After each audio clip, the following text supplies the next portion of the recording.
Wes, what fucking time is it, dude? This isn't right. What are we doing here? Yeah, I know, man. I'm still trying to figure it out myself, but this is how it goes on Wednesday. Sometimes things happen, and yeah, well, we're always here for it, right? Yeah, I mean, you're always here for it. I'm just going through the motions. You're dragging me through it. So thank you. I'm still waking up. I got my Pixel Rip review out. I hope everyone check that out. If not, well, check it out after the show. And yeah, man, we got a lot to talk about. We got a lot to talk about in the next hour before the Upload VR showcase. So I say we dive right in. You ready? Let's go. Yeah, absolutely. Okay, let's go.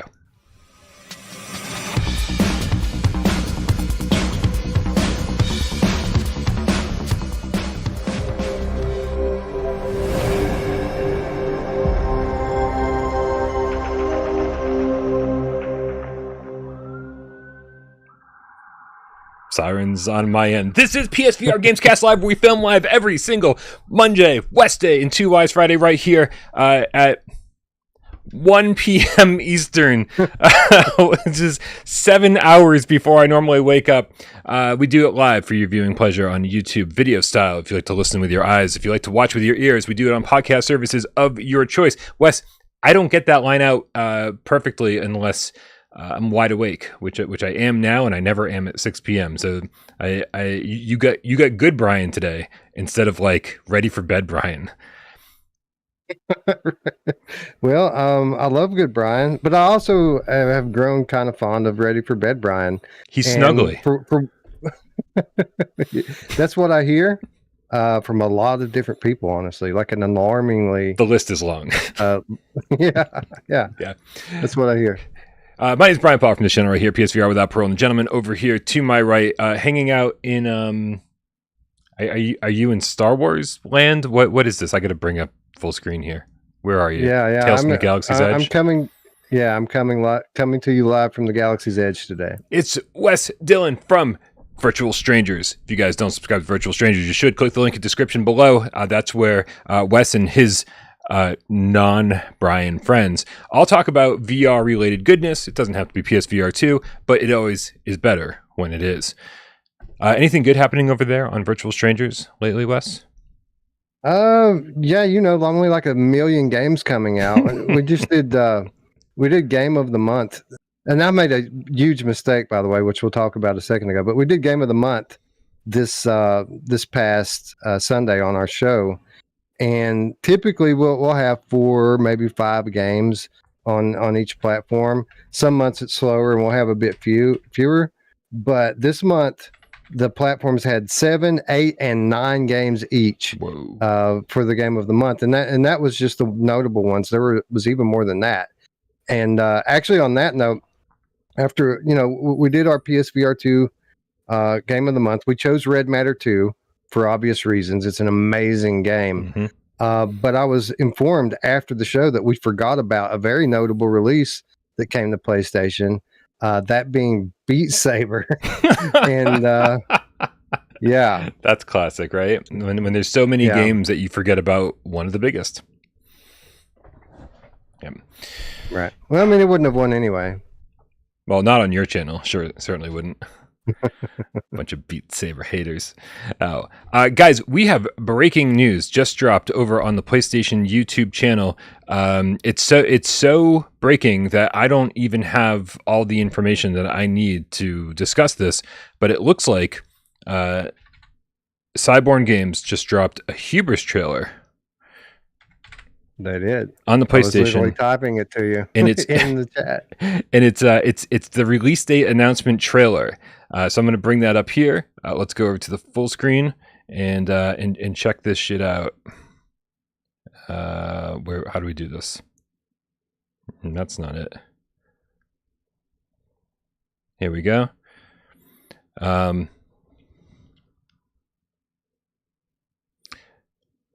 Show's looking pretty good. I don't have the sound up on it. Maybe I should put the sound up on it a little bit. There we go. There's a little bit of sound.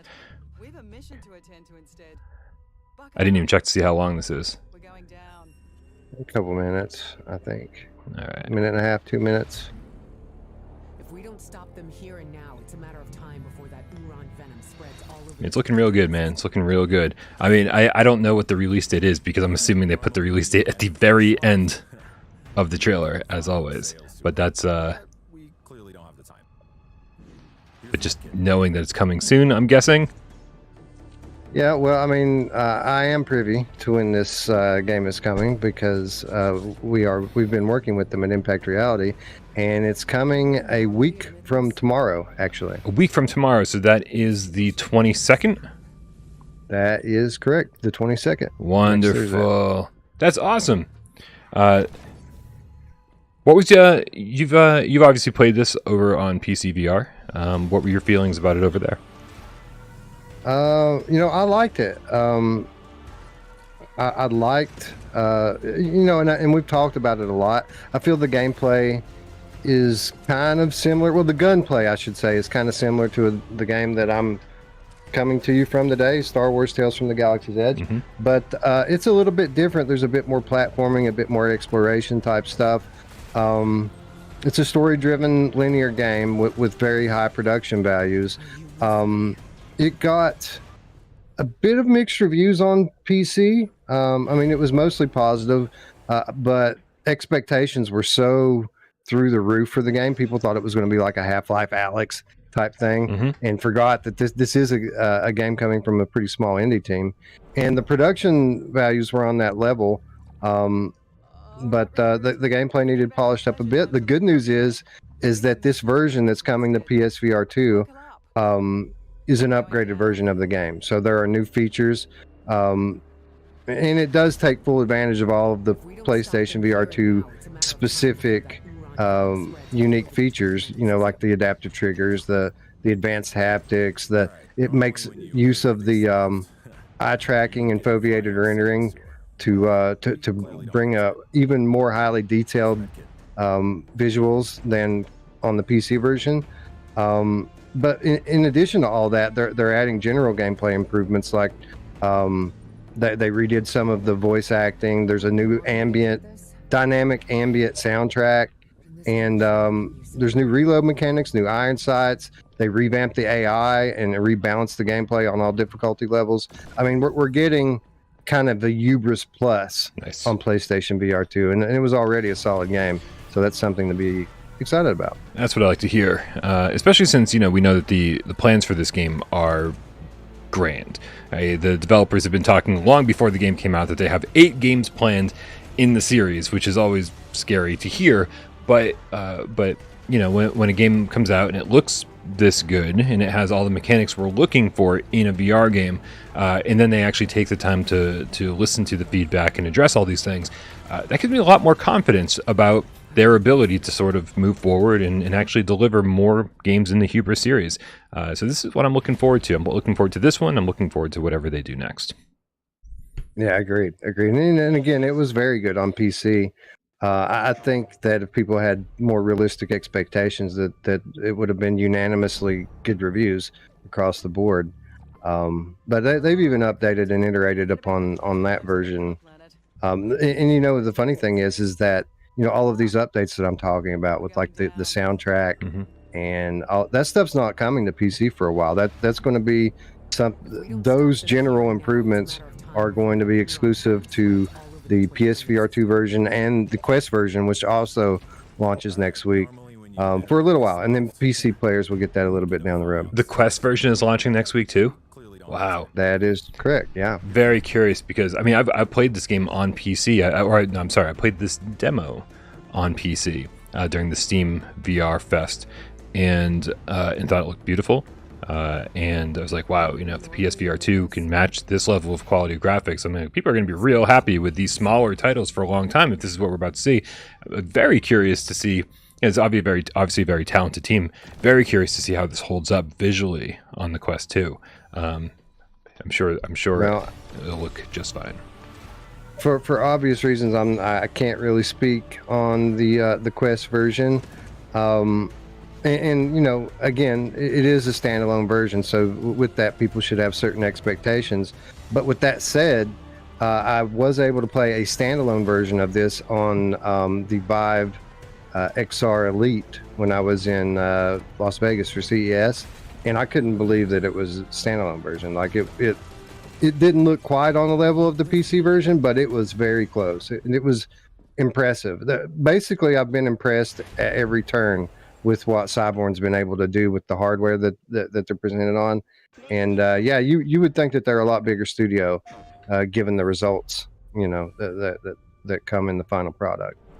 Hopefully this is this is the level of quality we start seeing from more smaller developers. I'm tired of hearing certain developers say, we're only 2 people. It's like, well, yeah, but 2 people made Shadow Legend. 1 person made Separation. 1 person made Cosmodread. So, I mean, where a small team doesn't really hold water anymore.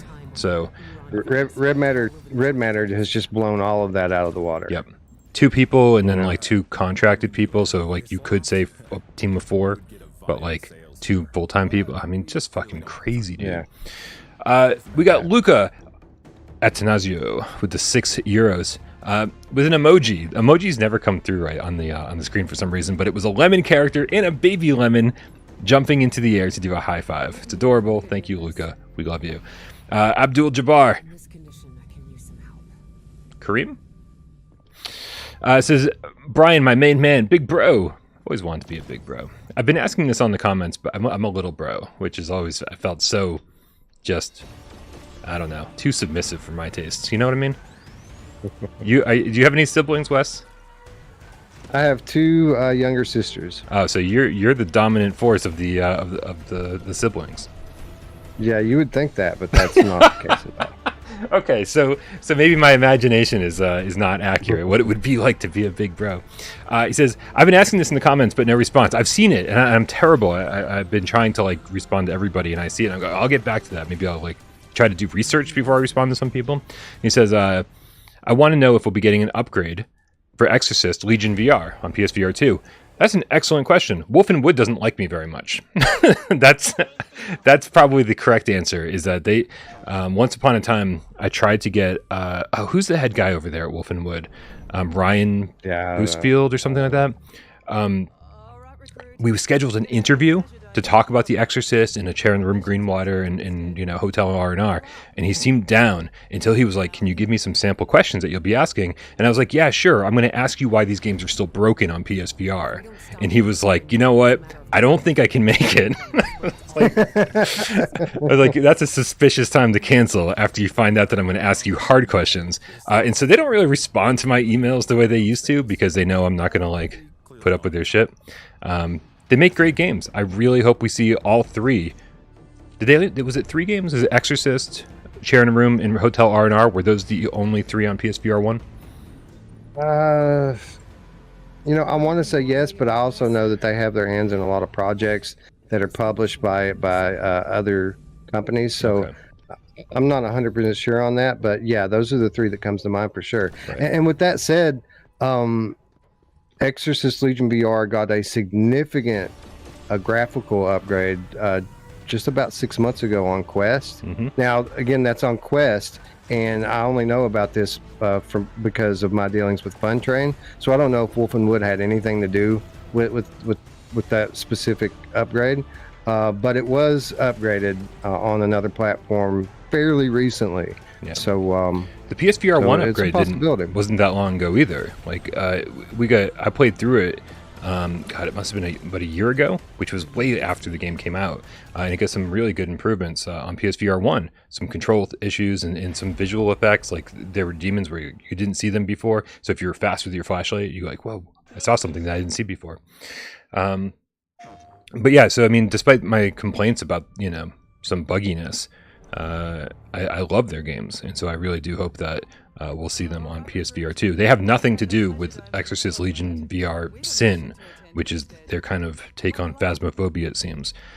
We haven't seen any screenshots of that. It's made by Pocket Money Studios, who made Twilight Zone. Take that how you want. Samson143VR. I want to talk to Samson! Says, I don't do drugs, just weed. Pumped for the showcase. We're never getting another episode of GamesCast Live, West, without a half-baked reference ever again. I love it. Yeah, I love it. and it's perfectly timed with Samson talking about weed. I mean, it just all works together, right? It really does. Belremy of the Game Cat with the 6 says, even if I had time to play video games on the 22nd, no way I would touch Hubris. They picked a bad date, launching same day as Final Fantasy 16, or launching in Final Fantasy 16 Shadow. Final Fantasy, Schminal Fantasy. We play VR games here, bro. Yeah. Yeah, once upon a time, I would totally be agreeing, but no. John Savino says, Pixel Rip worth buying, you just gave it a 7. Yeah, I mean, if you like all the things that I said about Pixel Ripped. Wes, you know what? Let's fucking just dive right into Pixel Ripped right now, since John Savino took us there. Did you get a chance to play Pixel Ripped 1978? Embargo just lifted a couple hours ago. A couple more, depending on who you talk to. I played completely through it last night, like in one sitting. Well, in 1.5 sittings. You know, it's funny. When I was setting up my headset and getting ready to play, I had this thought to myself. I thought, you know, I'm so glad that I don't have to put AA batteries in these controllers. They're always just ready, and I don't have to ever find batteries for them. Mm-hmm. And I thought to myself, you know, I've never once had to stop playing a game because the controllers ran out. And you know what happened when I was in the last level of Pixel Rip? My controllers ran out. Yeah. So I had to stop playing for about 20 minutes and let them charge back up so I could do the final boss fight. But yeah, I played through the entire game last night. What were your, I mean, I've got a review on the channel, so if people want to hear me talk about it, well, you probably hear me talk about it again in just a minute, but, you know, what are your thoughts on it? Well, I haven't watched your review yet, so other than knowing that it's a 7 from the chat here, it's I like it a lot. Like, I mean, in context, you know, this is a Pixel Rip game, and these games are limited in scope and size and in what they're doing. A lot of what Pixel Rip does that makes it so great is that kind of novelty, that kind of nostalgia factor that they have, and they have that in spades here. Like, if you like the other 2 Pixel Rip games, you're going to love this one. I feel the gameplay here is a little bit better than the other ones because it's got you about half the time in a first-person shooter mode, which isn't always the case. Like, you know, the gameplay is probably a bit more varied on the original 2. Yeah. And that's a good thing and a bad thing here, right? Because the game does kind of get samey as you get later into it. You're kind of like, you know, even though the enemy's appearance changes slightly throughout the game, what you're doing and what they're doing, it doesn't change. It's always the same thing. But with that said, you know, Pixel Rip's known for you know, kind of giving a nod to the games that we grew up with, and you know, those sections where you're playing 2D games, very much in line with the earlier games, and the epic boss fights that the series is known for carry over here as well. So I think it's par for the course, or maybe one over par or one under par. Like, it's a little bit better than the other ones in my opinion, but it is what it is, right? It is just a Pixel Rip game at the end of the day. I agree with most of what you said. I was actually underwhelmed by the boss fights because of what 78 and because of what 95 and 89. Jesus. Yeah. What those games gave us prior, I actually really enjoyed those boss fights. They kind of blew me away visually, you know, the way that they were handled, and I like the variety more in those games for sure. I really liked Pixel Rip 78 out of the gate because one of the things I really wanted in 95, I complained about in 95, was that it was the perfect opportunity to give us a first-person Doom style area of that game, right? Where you run around, because they put you in first person as Dot with the blaster frequently in that game, but they never let you run around, and it would have been cool for even just like a 5-minute Doom section.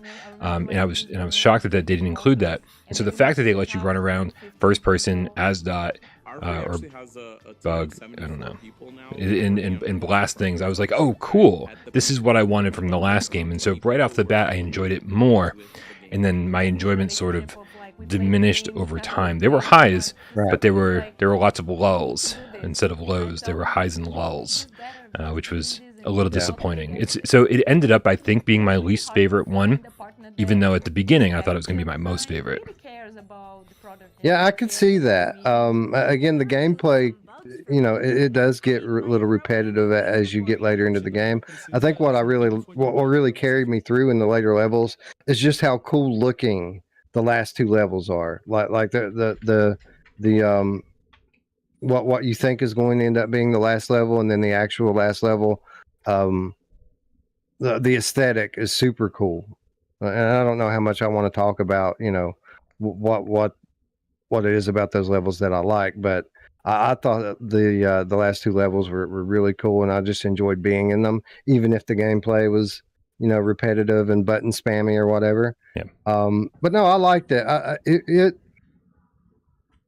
It's hard for me to say I like this one better than the other one and that one better than this one, because they're all pretty much on the same level. I could nitpick and probably rank them a little bit, but I like them all about the same. I think 7.5 out of 10 is where I put the Pixel Rip series. Although I will say this, I do have one very big complaint.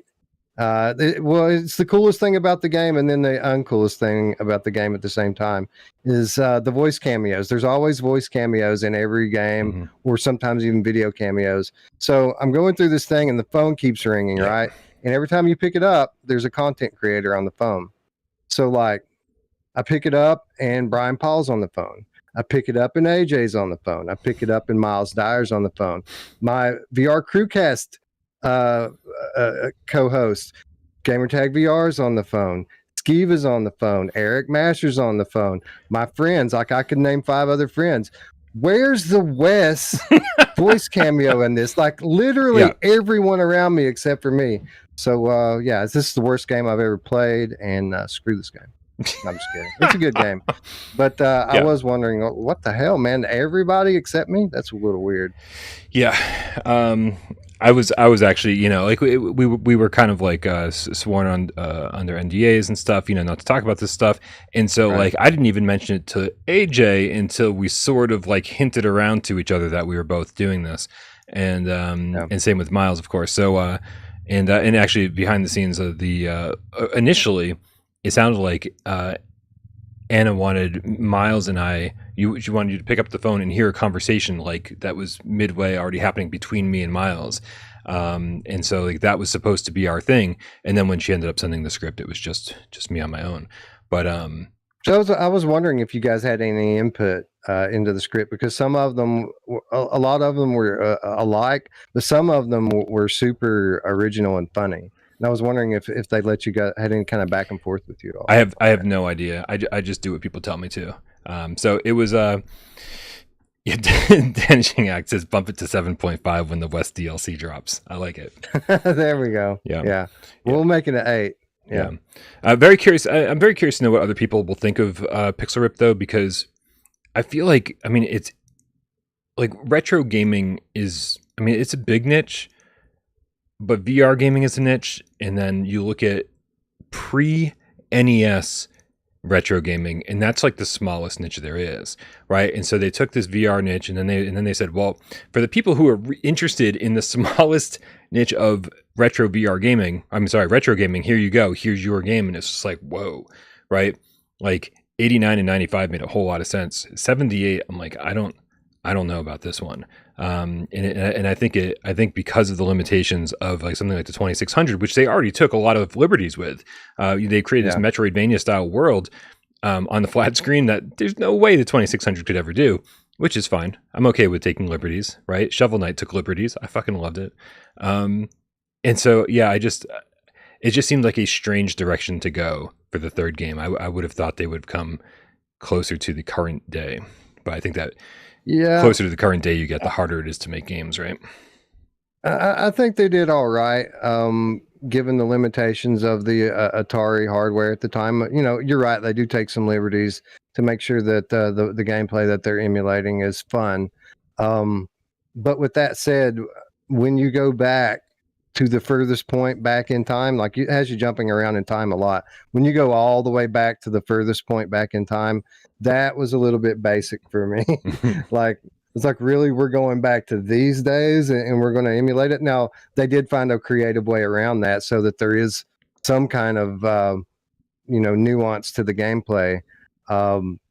But man, like that was before my time. I couldn't even get nostalgic for that. Like, again, I don't want to spoil it.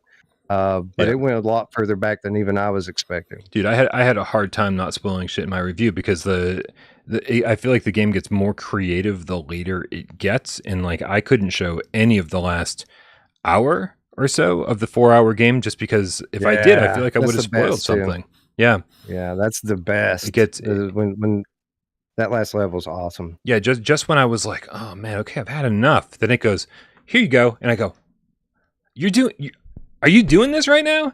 And then it did, and I was like, this is great. This is great. And it just when there were ebbs and flows the entire time, I feel like it ended on a really high note. In the stuff that you're talking about, when it goes too far back, that was my time too. Just again, we don't want to spoil things for anybody, but like I have nostalgia for every part of this game, and I'm still not sure if I was the target audience. So I don't know. It was fun. I bet John Riggs loves it. I bet John Riggs loved it. He liked, and no offense, is John Riggs here? Because if he is, I want to make fun of him. I don't know. Okay, John, if you're watching this now or watching this later, he liked Little Witch Academia broom racing, and so that's a good point. Because when Attack on Titan was announced, I was like, oh, it's by the same team. Like I wouldn't get excited. And he's like, oh, I like that game, and I was like, all right, you know what? I got nothing for you. I believe in second chances, Brian. I mean, we're entertaining bad dreams like it might be as good as it looks. So, I'm all about giving studios second chances. No third chances, though. Speaking of bad dreams just got a trailer over on the PlayStation YouTube channel, and it has been announced for PlayStation VR 1 and PlayStation VR 2. If you don't know, you're about to know. This is by the same team who made Darkness Roller Coaster. God damn, do these guys need a second chance? Because, I mean, every time I talk shit about Darkness Roller Coaster, somebody comes out of the woodwork and goes, I like that game. But I think most of us, we're pretty disappointed with it. Here's the thing. I never played Darkness Roller Coaster. And, I only didn't play it because I took your guys' word for it. Mm-hmm. And it wasn't because you guys said it was bad, because sometimes I disagree. Sometimes you say a game's bad and I like the game. Yeah. But you guys said this game was so bad that I just didn't even bother, which is crazy because when I watch the trailer or look at any kind of the footage for the game, I see a game that looks like it would appeal to me, something that I would enjoy playing. But I watched AJ stream it a little bit one day, and he was just so mad the whole time he was playing that I said, you know what? I'm not even going to bother with this. Yeah. Yeah. There's a lot of problems. I mean, you would think that any game that takes place in a roller coaster that you get to shoot things in, how could it be bad? Because rush of blood, right? Right, exactly. And then Darkness Roller Coaster proves how it can go wrong. And then fast forward a little bit into the future, and we find out that even the developers of Rush of Blood don't always get it right. So there's that. But yeah, I really do hope this is their redemption, because I've talked to these guys extensively. We didn't get along for a little while, and now we kissed and made up. We're getting along. And they're saying they're really passionate about this project. And what they're saying, Wes, this conversation that I had with them like a year or so ago was so reminiscent of another studio going through the exact same thing, and that was Sin Studio, right? You can tell when you talk to a studio and they're making a game that they don't have a lot of passion behind, and then you're talking to a studio who's doing something they're really interested in, really care about. And this seems to be that game for them. This is the same feeling I got when Alec showed me a wireframe version of Swordsman over at Sin Studio. He showed me like the pre, just getting the physics working, just getting everything up and running. And you could just hear it in the sound of his voice, how excited he was about this. And this is the feeling I get from these guys, Bad Dreams. And the people who have played this on Steam love it. He said, Brian, you're going to like it. Doesn't it? Yep. Yeah, to look at the trailer, I'm like, this is perfect. This is exactly everything that I want in a game. Like, I hope it's fun to play because it looks amazing. And Sin Studio is a perfect example because I mean, to look at the games that they put out before versus Swordsman, you would think it's from a completely different studio. Like it's hard to believe that those games and Swordsman came from the same place. Yeah. Oh, absolutely. Absolutely. I feel like the early Sin Studio games was Alec figuring out how to make games, right? And like, oh, well, just I made something. I'm going to put it on the PlayStation Store. I'm going to put it on Steam, which I kind of feels like what like the Break Stuff team did. It was like they're just like, oh, we figured out how to do something. Didn't worry if it like they should. I don't know. But really looking forward to this one. It doesn't have a release date. I'm hearing rumors. I don't have facts on this, but people have told me, and I just need to talk to the developers to find out for sure. It sounds like the PSVR1 version of this game is coming later this month. And so that's so weird, right? It's weird that it's coming to PSVR1 at all, honestly. But yeah, I mean, it's cool, I guess. I mean, there are some people that haven't upgraded yet, so it's cool that they're going to get a new game. Yeah. Does that worry you at all? Do you feel like maybe the game's going to be a little watered down and held back because they've been primarily developing for an older generation? I mean, that always worries me, you know. But you know, but knowing what we've seen on PSVR2 thus far, they're not taking the PSVR1 version and upresing it and trying to make it better. They're taking the highest specs of the PCVR version and bringing that over. And so I've been pretty happy with what we've gotten so far. But yeah, I mean, my bigger question is how will it do on PSVR1, right? I've talked to Reggie over at Strange Game Studios, and he's going to bring Awesome Asteroids over to PSVR1 soon. And it's like, it could really work out in creative 3D VRs and Strange Games' favor because there's just nothing else to buy. And so if it's an untapped market of people just kind of desperate for new shit.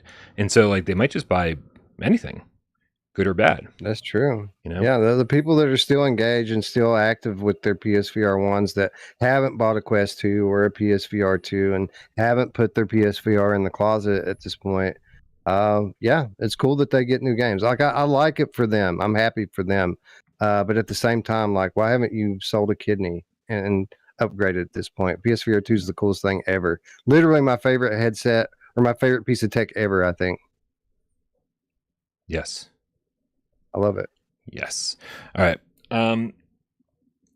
Sorry, somebody in the chat just asked, Super Sick Media says, when does Upload's show start? It starts in 25 minutes. And so we'll be, we're going to cover one more story, and then we're going to dive into some predictions about the showcase. And then we're going to watch the showcase together if you feel like hanging out with us. If you don't, you know where you can go. That sounded like I was going to be like, go fuck yourself, but I meant just go to Upload's channel. Like that's what I really meant. All right, man. Speaking of scary games that we're super happy are coming over to PlayStation VR 2, Phasmaphobia got a trailer yesterday, and more importantly, an announcement that it's coming to not just PlayStation 5 but also PSVR 2 this August. What's your experience with Phasmaphobia over in the land of PCVR, Wes? I played it a couple of times when it was kind of early on in early access, and it was all right. It was a little bit difficult for me to kind of get the full experience at the time because it was janky. Again, it was early in early access. There are mechanics in the game that require your microphone to be working. Like you need to say things, and the game needs to be able to pick up on that for the gameplay. And we had trouble, especially the first time that we played, getting that to work. So there were workarounds that our party couldn't like hear one another. You know, we just could go in Discord and chat that way. But we I didn't get the full experience from the game because the game couldn't hear me in certain situations. Outside of the technical issues that the super early access version had, it was pretty fun, man. I mean, it puts you in these super spooky environments and basically just has you doing detective work. The concept of the game is this place is haunted. There's a spirit or a demon or a ghost of some sort here. And you're basically, you have you have a large selection of equipment to choose from, but you can't use all of it. Everyone, you have a party of 4, everyone picks one thing and brings with them. And then you use these instruments to try to determine what kind of entity this is so that you can banish them, right? Right. And you have to do it before the time runs out and they kill you. The environments are super spooky. And there's a pretty good selection at this point of different kind of entities that you can encounter. Some of them are scarier than others, but it's pretty solid from what I understand. I haven't played it a lot, but I know a lot of people that do, and it's almost unanimous. People love this game. They really love this game. So it's a pretty big W for PSVR that we're getting a version. Yeah, if you look over on Steam, like you'll see Phasmaphobia has been selling pretty well since, like amazingly well actually since its release. Budget price I think is like $15 or something, which probably helps the sales. But yeah, it's been selling really well since its release in 2020, I believe, when it released into early access. And there's just so many clones. Like it's kind of like created its own genre, its own ghost hunting multiplayer genre, which has become really popular on Steam as well. And so this is something that we talked a lot about before the PSVR2 launch and said, yes, we want AAA games, but why haven't we heard about Phasmaphobia? Like, why isn't Sony courting these developers and making sure this comes over to PS5 and PSVR2 for launch? So we weren't too far off here. The fact that we're getting it in August is only 7 months later than we were hoping to get it, if I just did my math right. But this is a big deal over on Steam, whether people like it or they don't, or whether they think it's scary or not. Kind of not the point. It's a big game, and big games are what we need, whether they're indies or AAAs. So I'm super happy, man. I can't wait to play this. Everything scares me, everything, and so like I'm gonna be playing this game with 3 other people, hopefully other members of the Without Parole crew, and I'm gonna be hiding behind all of you like a fucking child. And here's the cool thing: if you have friends that are gamers, like you can play this game with them. Like they don't have to be a PSVR gamer. They don't have to be a VR gamer at all. This game's going to be support crossplay at launch, and there's going to be a flat version on flat PlayStation. So flat PlayStation players can play with PSVR. 2 players can play with flat PC players, can play with Steam VR players. Like everyone plays together. There is not a Quest version yet, but I'm sure that's coming down the road at some point as well. Nice. All right, man. Well, I think it's time. I don't want to run out of time, man. I feel it's time. We got about 20 minutes before the Upload VR showcase starts, and I just want to make sure we don't run out of time before the showcase starts. And we should probably make some crazy over the top predictions that are all going to be absolutely inaccurate in just a few minutes time. What do you think? I'm just going to answer BioShock VR for every one of these events until we get it. I mean, that's what I've been doing, and it hasn't worked. So very disappointed with that. What do you expect to see over on the Upload showcase today? It's hard to have expectations coming off of all of the events and all the announcements that we've already had. Mm-hmm. With that said, let's just be honest. The last Upload VR showcase was terrible. Terrible. It was really bad. And then they tried to bolster it. After everyone hated it, they tried to bolster it by doing like an add-on showcase, and that was way worse than the original one. With that said, I don't think they're going to step in it again this time. I think they're going to bring the goods. They've told us that this thing's going to be a little over an hour long, and most of the games highlighted in it are going to take about a minute, maybe a little bit longer than a minute. So there's going to be a ton of announcements, and I'm sure that means there's going to be a lot of stuff that we don't care about, but that bodes pretty well for there being something that we really do care about. So while I don't know exactly what we're going to see here, it'd be cool if we saw something like Wanderer that we're still kind of waiting on an official announcement from. It would be cool to see what the status is on the upgraded version of that, or even like some more Green Hell gameplay would be cool. But all in all, I don't know. I don't know what we're going to get here. I do think that we're going to see something pretty cool though. Yeah, and I think it's worth noting, although this might just be the eternal optimist in me coming out again, and I'm sorry in advance if that's the case, that the last time we saw an Upload VR showcase, PSVR2 wasn't out yet, right? And so, Sony had a lot of people on lockdown, and they couldn't talk about their games coming to PSVR2. There were a lot of surprises that happened, and so basically, Quest 2 ruled the roost, and that was the dominant platform, and that was what everything was going to be shown for, which is why everything kind of looked a little bit samey, because it was a lot of indie studios making Quest games, and there's a look there. There's certainly a look, and if you don't know what the look is, look at We Are One. Like that's the look that I'm talking about, and everything kind of looked like that. So I'm definitely hoping for a little more diversity this time around, some more PC VR games, some more PlayStation VR2 games, games that aren't just focused on that cartoony style, a little bit more of everything. And I'm hoping that now that PSVR2 is out and has had a chance to breathe a little bit, that developers are starting to loosen up and talk about their plans. But I think it's worth going through their article here, Wes, if you're down to kind of dissect what they said will be happening. I'm always down. All right. So we're putting the finishing touches on the Upload VR Summer Showcase 2023 to broadcast at blah, blah, blah, blah, blah. It's been an enormous undertaking and just a tad overwhelming to put the show together, parallel to MetaQuest 3 and Vision Pro announcements. We cast our net wide for this event, so even lone developers with their first ever VR apps could have a chance of being included. I like that. The 2023 edition of the Upload VR Summer Showcase is clocking in at well over an hour, with most developers providing videos, as you said, Wes, just 1 minute in length. Yes, that means we have a lot of trailers coming. So what do you think? Let's do a stupid prediction, one that nobody cares about first. How many games, get you closest without going over, will be correct? How many games do you think we'll see during the showcase?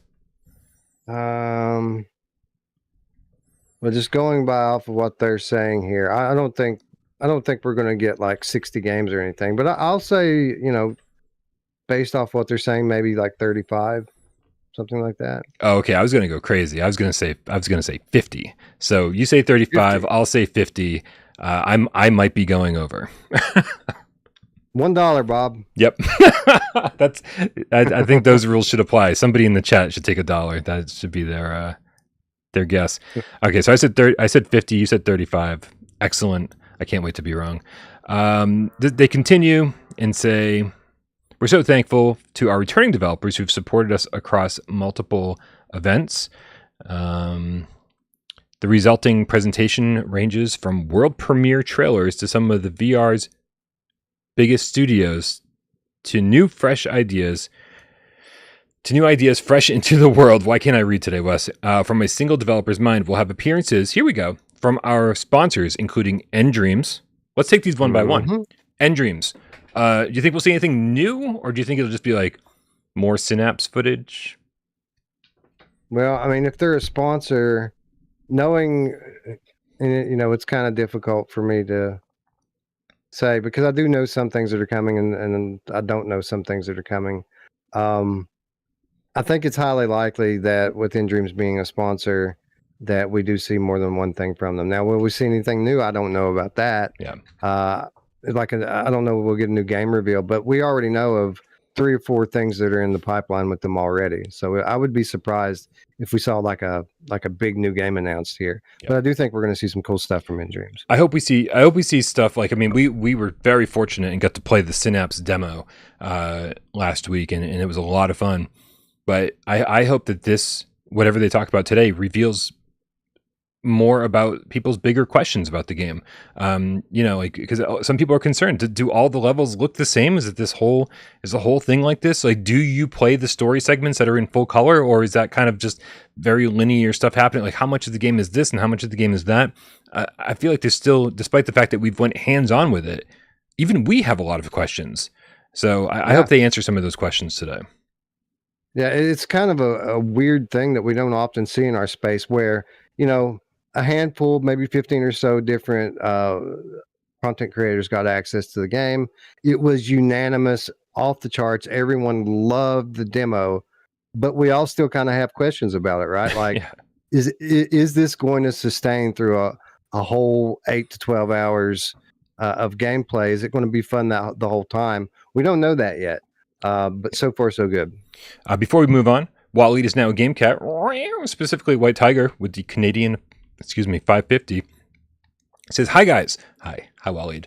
Says, I hope for some good reveals today. PSVR2 getting some great games. How many units you think it'll sell by the end of 2023? Step it up, Sony.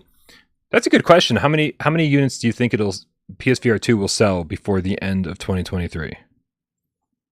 Well, I mean, they're off to a pretty good start, honestly. I would 1.25, 1.5 million, maybe. Like, I think we're off to a pretty solid start, and it just hit retail stores. I went to Walmart the other day, and there were PSVR2s in there. I thought it was great. Yeah.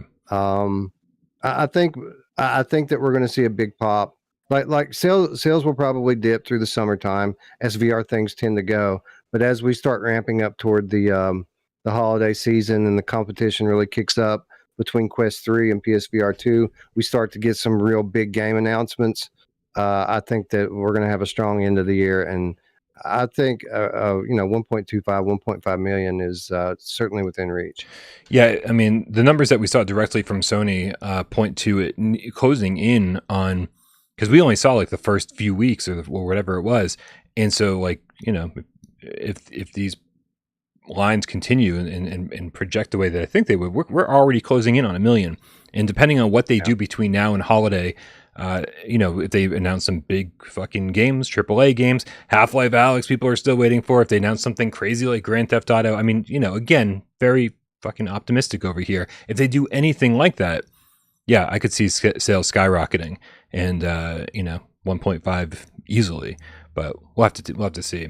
Legendary in the chat says, I hope we get a lo-fi release date on PlayStation VR 2. I think that's very likely today, considering. They're mentioning single-person dev teams, which Blair Renaud is. Yeah, I'd be surprised if we got a release date, just because I've been following this game for years and years and years, and he's never quite put a date on it. Like, he's always like, it'll come when it's done. But he did say this year, though. Now that is true. That's true. He did say it's coming this year. We're running out of time. We only have like 5 months left in the year. I fully expect. I wouldn't be surprised if he changed that, by the way, but I do believe it's coming this year. I fully expect that we probably will see a new lo-fi trailer today, because all of these events have come, and I've been expecting it every time, and we haven't gotten it yet. So this is like the last big spot for one to appear, and it's time. It's time for a new trailer. So I wouldn't be surprised to see it today. I would be kind of a little surprised to see a release date announcement today. That would be cool. Yeah, it'd be a good time for it. But yeah, again, I've been waiting on this game for so long. It's almost like one of those things that, is it really coming, or is it just going to be in development forever? Yeah, I feel like that was how we felt about Undead Citadel, and now that it's out, like, give it another year. pull it back and put it back in the oven for a little bit longer. Hey, wouldn't it be cool if we got a PSVR 2 trailer for Undead Citadel today? That would be cool. I mean, I'd be down, even with the below average or roughly average things I'm hearing about it on PC with the Steam release. I still want to play it. Like, I still feel like I'll have a good time with it, even if it's pretty mid. I played it. It's pretty good. Like I was scared at first. Like, it's beautiful. First of all, you get in the game and it looks really good. Yeah. And I'm like, all right, this is pretty awesome. The first couple of levels are really samey. Like by the time you get to and honestly, the gameplay is pretty samey throughout. But it's not that difficult. It's not that challenging at first. But by the time you hit level 3 and onward, you start to get more enemy types. The difficulty ramps up in a significant way, and the environments get cooler. And even though you're kind of doing the same thing, it becomes a lot more enjoyable, a lot more challenging, and a lot more fun subsequently. Good. So I like it. It's pretty good. It's not going to be game of the year or anything, but I mean, if you like that horde mode, if you like the gameplay in that horde mode, then you're going to like Undead Citadel, because it's a lot of that. Cool. Yeah, I don't need it to be anything crazy. Like, simple puzzles, just looking around and finding whatever items I can, making sure I have health potions on me, and then just killing a bunch of shit. Like, I mean, not every game has to be the deepest thing on the face of the planet. Right. Right. Exactly. I like arcade style games. So yeah. Endeavor One in the chat says, Brian, I love your energy and optimism. Well, then there you have it. Arashi confirmed for PSVR2. We'll be seeing that today. Actually, that they did tweet. I will say, Endeavor One tweeted. Tweeted? Twat?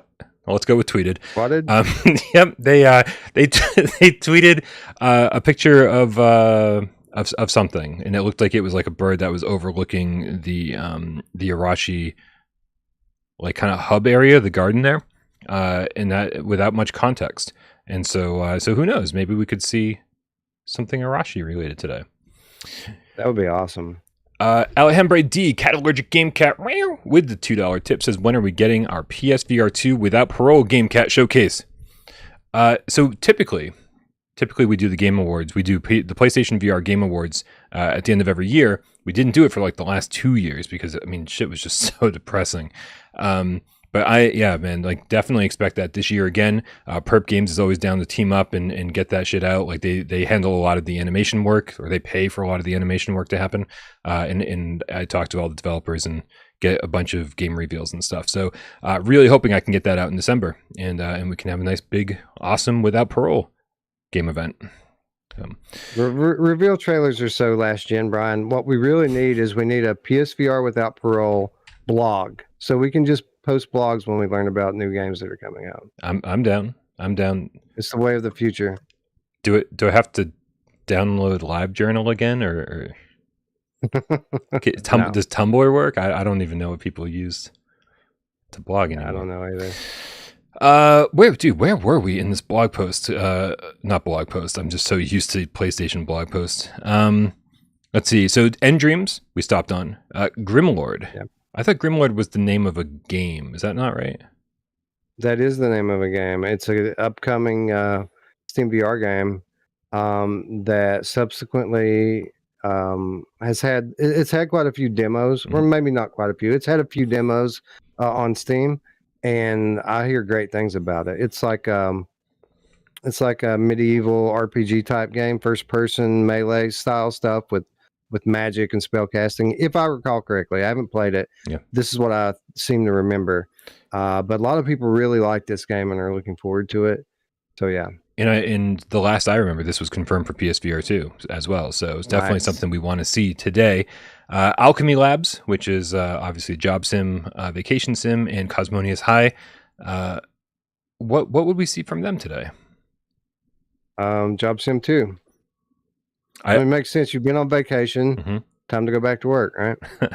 I think they added DLC. They added an extra stage to Job Sim at some point. They added DLC to Vacation Sim, and so maybe this is Cosmonius's chance to get some DLC. I don't know who Caveman Studio is. I don't know who Go Rapid Studio is. Do you know who these are? I've heard of Caveman. I haven't heard of Go Rapid. I have heard of Caveman Studio. I can't place where I've heard of them, but that does sound familiar. And then Shell Games, which, dude, Shell Games is the great mystery here, because Shell Games has an awesome library of games on PSVR 1, right? They've got I Expect You to Die 1 and 2. They've got Until You Fall, and then they've announced Until You Fall is coming later this month, PSVR 2. But I Expect You to Die 3 was announced for Quest platforms, had no mention of PlayStation VR or PlayStation VR 2. They've had other games on Quest, I believe, that never made it over to PSVR 1. They've got Among Us VR, which again was supposed to come to PSVR 1, we thought was going to be a PSVR 2 launch title, and that just went missing. So Shell Games is this big mystery to me. Like, what the fuck are they doing over there? What are they saving all of this for? Like, Among Us seems like a game that you could port in a week. Like, I don't know what they're doing. So I hope we find out some of those answers today. Yeah, you would think. Well, the Until You Fall thing seems highly likely now, right? Like, it got revealed and then kind of pulled back. Mm-hmm. And then, Among Us, we were expecting Among Us forever ago, and we were, even at as recently as the Sony showcase, that was kind of one of the gimmies that you thought we'd see for sure. Yeah. But it didn't show up. So it's time to kind of start building hype for Among Us on PlayStation 2. And then they also had a very limited trailer for a new game that they announced during the Quest showcase that the name escapes me. Silence. It's a vampire Oh, game. You know right, which one I'm talking right. about. Yeah, that looked. Yeah. I mean, we didn't really see anything, but I'm always down for some horror shit. So like, sign me up. Right. Um, Maybe we see some gameplay from that today. That'd be cool. That would be cool. And that maybe that's what they're holding back for. Like the thing is that like we keep saying why is Vertigo holding back on Arizona Sunshine 2 footage, like actual gameplay footage, and maybe that's what we'll see today from Vertigo. They also say along with participant videos from developers like Mighty Coconut, Arvory, Fast Travel Games, and so many more. I hate saying this as much as I love Arvory for Pixel Ripped Games and Yuki. And Fast Travel for Apex Construct. Mighty Coconut, I want to see what they're revealing. Are they going to show us more of the DLC for next month's Walkabout course? Probably. I mean, they have one that comes out every 3 weeks, so that seems to be that seems to fit the timeline, right? Yeah, for sure. All right, man. Well, we've got 3 minutes to the show. I want to make sure that we are good and ready to go. Do you have any last-minute predictions, things that maybe weren't listed on here from developers that weren't listed on here? Jeez, I think we touched on most of what I'm really expecting. I don't know. You mentioned the Exorcist strength in numbers. We haven't seen anything from them in quite some time, and we're getting, October's right around the corner. This would be a good time to start building hype if they're going to do a Halloween launch. So I think that would be a good one to see today, and I wouldn't exactly be surprised if we did see that. Dude, I'm going to piggyback on that prediction, and I'm going to say I'm going to say we might see something from Affected the Asylum today. Nice, right? I hope so. Because again, like you said, like we're only a few months away from Spooky Month. Like we should be seeing we should get some hype going for spooky games. So many people right now are saying, no, we're so sick of getting everything being horror game on PlayStation VR. I love it, Brian. This is the best thing ever. Every game comes out as either a zombie game or it's some kind of scary horror game, and I love it. It's perfect. What's the opposite of preaching to the choir, Wes? Because that's what those people are doing right now. Yeah. All right, this is premiering in 60 seconds, so we want to make sure that we're absolutely ready here and that we see what's going on. Pistol Whip DLC. We'll see some of that. Oh, how could we not? Like, I feel like that's a no-brainer. I bet we'll see some Beat Saber DLC, or maybe the Beat Saber progression system that Miles so desperately wants to see more of. Yeah, if they have something profound, like something that's really a unique and deep gameplay mechanic for Beat Saber, it seems like they would save that for a sequel because it's time for a sequel. Yeah. Maybe if they have some clever gameplay mechanic, the reason why we haven't heard about it is because they're building a new game around it. Yeah. Just a thought. I'm glad we didn't go too crazy with predictions here. Just to, like I think some real normal stuff we asked for. We're not asking for AAA stuff in an upload showcase. And on that note, I would love to see more of the Seventh Guest that was that we just got revealed recently. I would like to see what the moment-to-moment gameplay of that is like, because obviously it can't be the same as the old CD-ROM. That was all like full motion video and stuff. So I think it's going to be more similar than we think. I think it's going to be cool to be in the mansion, and I think what they're doing here is they're replacing the what was revolutionary at the time, that motion capture video that they had. I think they're going to be replacing that with volumetric video capture. So it's going to be like real life people and actors, the same way it was back then, but in 3 dimensions now, in 3D space. So I think it's going to be cool. It's going to be a little bit tech demo-y, just like the original one was. Are you seeing this? Is it up for you starting? Yeah, 40. Right. Oh, okay. Yeah, I see 40 now. Yeah. 30. I don't see it yet. I just see the mountain. There's 30. All right, I'm going to pause. I'm going to pause for... I'll tell you when the next scene switches. Now, it's purple something or another. Purple mountains. Good. Yep. 20. There's 20. And switch to 10. 10. 9. Here we go. All right. 8. Here, 7. Here we go, everybody. Right. Keep your expectations low. I'm so not excited, but not excited. I'm so not excited.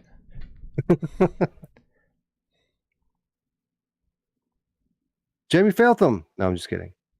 Nothingness, actually. It's worse than Jamie Feltham. It's nothing. Not that Affected the blackness. Wait, are you seeing something? No, it's just black. Oh, okay. Oh, you made a joke and I didn't get it. Yeah. That's the worst. Affected the darkness. Yeah. Here we go. I see an Upload VR logo in the bottom right-hand corner. I also see the Upload VR logo. Oh god, this is so bad. Please don't be what it looks like this is going to be. Bro, did you watch the Ubisoft showcase? It had so many problems. It seemed like it was put together by like not even an intern, like an inexperienced intern, right? Like there were audio problems, the volume was off constantly. There were just poor editing, like things would oh. Here we go. We did it. Hell yeah. Got somebody was sweating there for 60 seconds. I was sweating there for 60 seconds. And it's not even my showcase.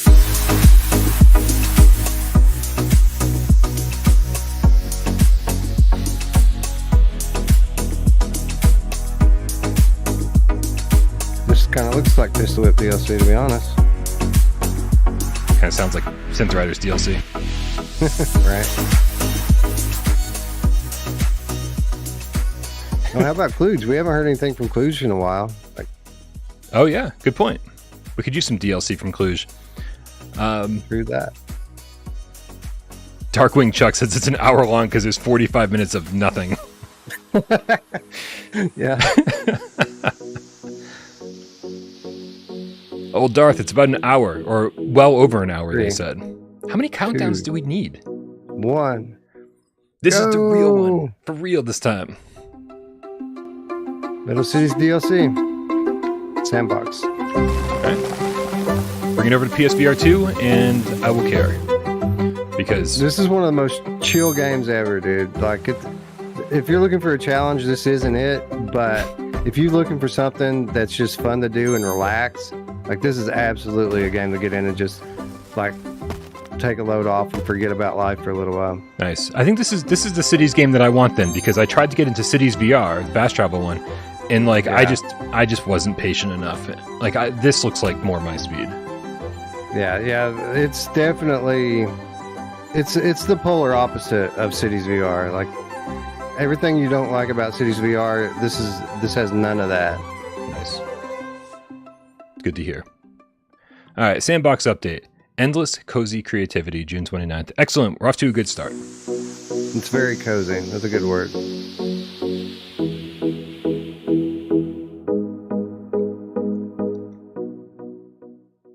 Hello and welcome, friends and neighbors, to the Upload VR Showcase Summer 2023, sponsored by Endreams, the best showcase to see exclusive VR game reveals and announcements, no matter what those other companies might say. I am your bespectacled host today, Kyle. Our showcase is made up of never-before-seen content and never-before-heard news Kyle just submitted got to our closer to the team here microphone. at Yeah. Upload VR. This time around, we have a super-sized showcase for you folks with more than 60 games. And today, we're going to have a bit of extra fun too. 60 plus games. In this live Brian. broadcast, we are going to host 3 Oh, giveaways I won! with goodies donated by the game devs participating in this showcase. To enter, we will show a QR code on the screen that you can scan to win while we're live, and each contest will only be open Oh, that's for cool. 15 minutes. So, get hyped for our showcase announcements and have your phone ready to scan those giveaway QR codes. Why is Tyler And yelling now- all of a sudden? On with the show. Or Kyle or whatever. That's a clever thing. It never occurred to me to put codes on screen like that. Oh yeah. That's a good idea. Dead Hook. Hell yeah. This comes out in like 2 weeks or something. Oh, right on. Environmental conditions observed in Cordcaster are typical for Resurrect. Extreme temperature conditions. It's a Doom clone with grappling. Listen, in VR, I'll take any clone. Like, it looks great. I see you getting So- into it. I recognize the good old Dead Hook. So this is a game that was kind of built from the ashes equipped with the reatomization system of Outlier. Do you remember Outlier that they brought to Steam VR for 2 months and canceled? Yeah. This is what became of Outlier. Wait, was that Joyway? Yeah, this is Joyway. Oh, okay. Cool.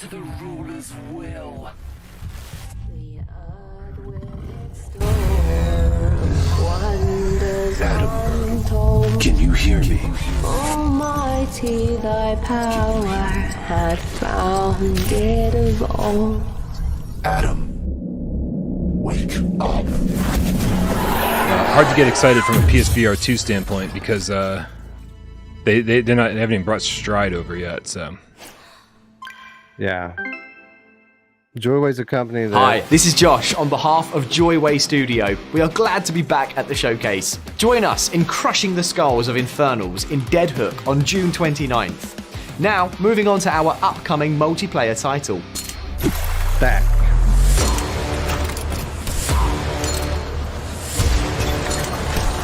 To survive in the lands of rusty sand and burning oil, to fight off raiders, fanatics, and other scum, you need to fight. Time your moves.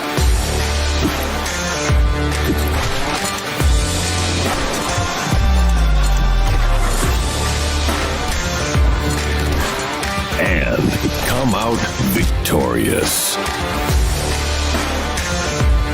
Are you worthy to become a stacked champion?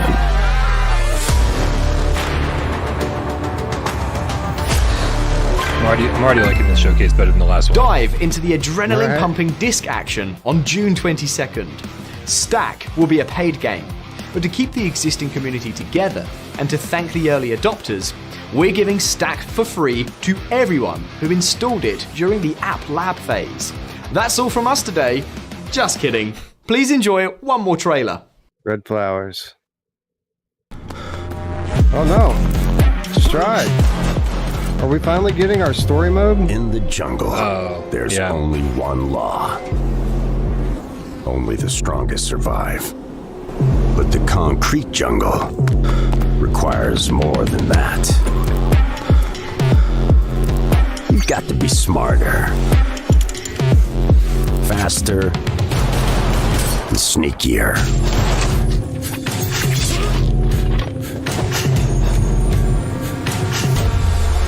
Thugs from the slums are wild animals. Remind them who's the master. Chill enough. That was a Last Dragon reference, by the way, for those of you who didn't catch it. They need to bring this to PSVR 2, man. They really do. Yeah. What I was about to say earlier is they are forever seared into my they're soul. very bottom line driven, and when they can monetize and they feel like it's profitable, that's when stuff will start coming to PSVR 2. Yeah.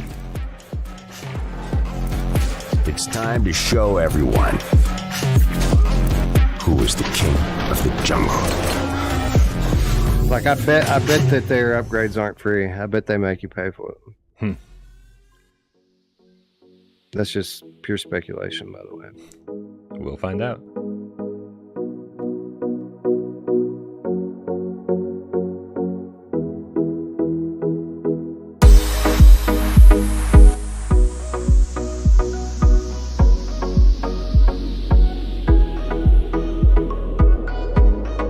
Next week. I wonder if it's still on App Lab. People should pick it up if it is. It's free. They said they would let people keep it.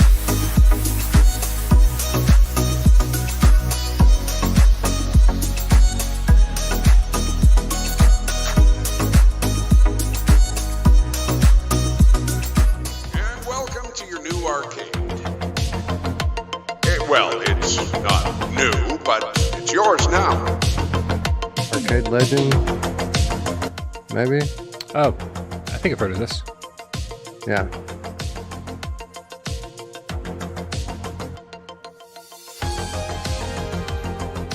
kind of Peerhead arcade style, right? Like that's sort of what they're going for here. Yeah, that's right. Yeah. We didn't have multiplayer on PSVR 1, Peerhead arcade. That was lame.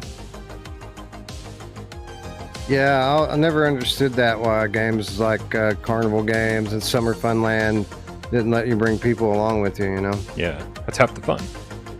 It might be more than half the fun. Right, exactly.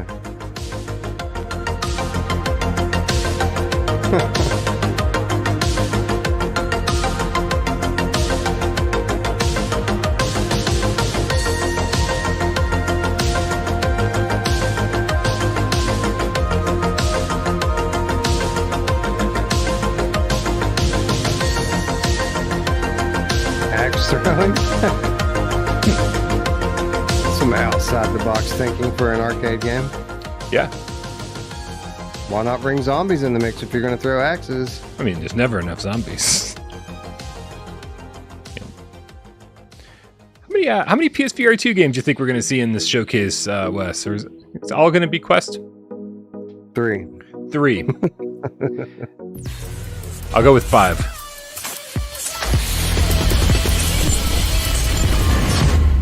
Don't immediately recognize what this is.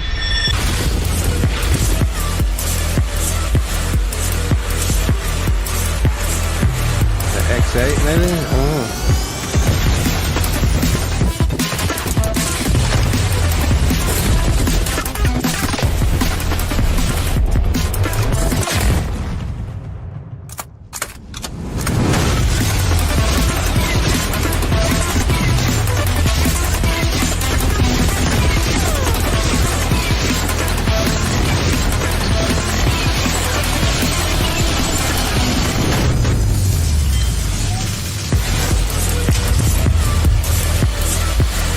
Do that.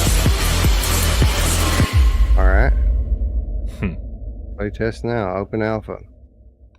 I wasn't sold. Man, I really dig No, that. it's very music. stationary, Play right? that People shootout is standing coming and this shooting. summer. Join their community on Discord by going to discord.gg/shootout. Gearworks production. Are you ready Yeah, I'm to ready. solve a mystery decades old? Strap on your headset and enter the dark streets of Riverside. Use forensic tools to photograph, examine, and collect evidence. Can you outsmart a cunning killer? Let's find out, shall we? I want it, Wes. I want it. I want it bad. Uncover the truth about You know your who else wants sister's it bad? mysterious death. Sorry. Go head to head with the sick and twisted underworlds. It's pretty cool. A Police Quest inspired VR thriller series. Are you up to the challenge? David Slade Mysteries Case Files Definitive Edition. Oh. Out now. Oh, I thought. Welcome Wow. to Riverside. It said coming soon to Pimax Portal, but no PSVR. Right. Like, really? That's the way we're going? I could have sworn this. It was coming to PSVR 2, but I guess not. The excitement over Journey to the Center of the Earth has been awesome across all platforms, including our recently launched PSVR 2 version. We're also really excited that we're going to be bringing this catalog of courses over to Pico players. So, Mighty Coconut just announced an all-new series called Evil Layers that's going to be coming next month, with the first course being Laser Lair, and that's going to feature a special fox hunt from Elon Lee, the creator and CEO of Exploding Kittens. Hooray. Alon, thanks so much for collaborating with That's us on my this. Could you maybe avatar. just tell us a That's little bit literally about what I look like what you're in the working game. on? First, thanks for letting me do this. I've been such a huge fan of yours and of Walkabout Mini Golf since you launched. So I don't want to spoil too much. Maybe just to say, instead of a fox hunt this time around, I'm going to be working on a kitten hunt. And, you know, it's going to be fun and a little bit wacky. But at the end, hopefully the prize waiting for everyone at the end will be well worth the while. So yeah, check it out as part of Laser Lair coming next month. Kitten hunt. I'm down. Oh, that music.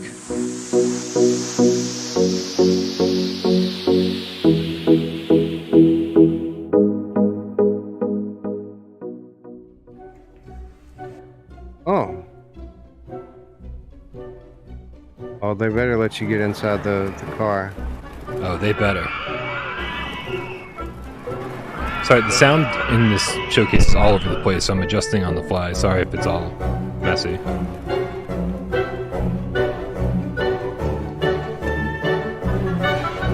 Like, I felt like this is a concept that's need to be done in VR for some time, but you need to be in the car. There we go. Here it is. Yep. Update. Available now on App Lab. Huh. Okay. The only thing more insane than having a roller coaster inside your house is having a roller coaster inside your house that you built. Coaster Mania Mixed Reality Update is available to play via App Lab. I don't know. Now, if you're a fan of Irish gangsters, this next trailer will not be interesting at all because it's about gangsters who are in fact English. And we at Upload would never ever mix that up. So let's check it out. Self-deprecating humor. I don't think Kyle knows how loud the music is over his voice. Hi, it's Ariel Fox here, community manager for Peaky Blinders: The King's Ransom. First up, if you are new to the game, Peaky Blinders: The King's Ransom is a VR action-adventure inspired by the epic gangster drama series. Explore an immersive criminal underworld including renowned locations from the show, come face-to-face with iconic characters, and take the fight to your enemies in a fast-paced, high-stakes shootouts. We've recently announced our 2023 roadmap, and we're adding all of this content for free.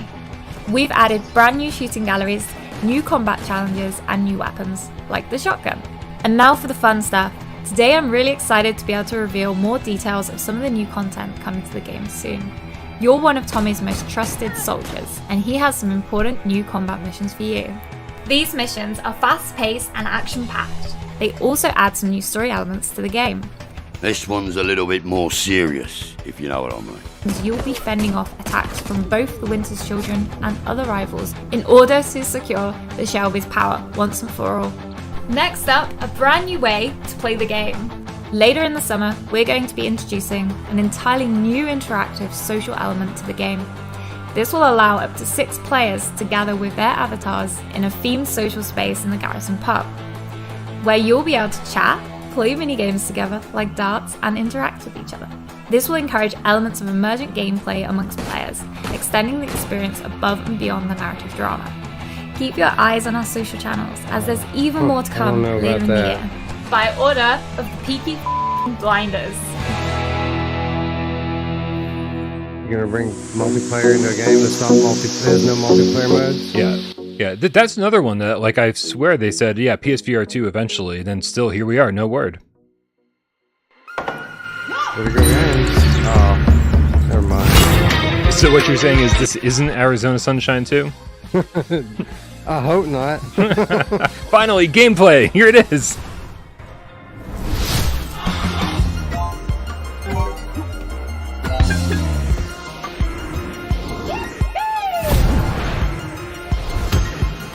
I mean, it could be fun. Yeah, no, yeah, no. Yeah, no. I mean, it could definitely be fun. My arms are tired watching it. For sure. We've already got enough, Oh, PlayStation VR 2, fantastic. We finally got one, guys.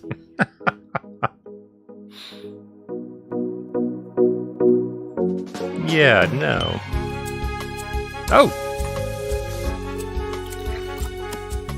Let's see what they have to say about this. These are always good. I dare say you and I are back on the job. We'll start you off with something simple. Hey, you must be from the agency. Just shout if you need anything. Actually, don't shout. I'll be right here. Warning, structural integrity failing. If this is an emergency, please stay calm. You're running out of time, Agent. Evacuation protocols for our agents are happening around the world. Nothing can ever just be easy, can it?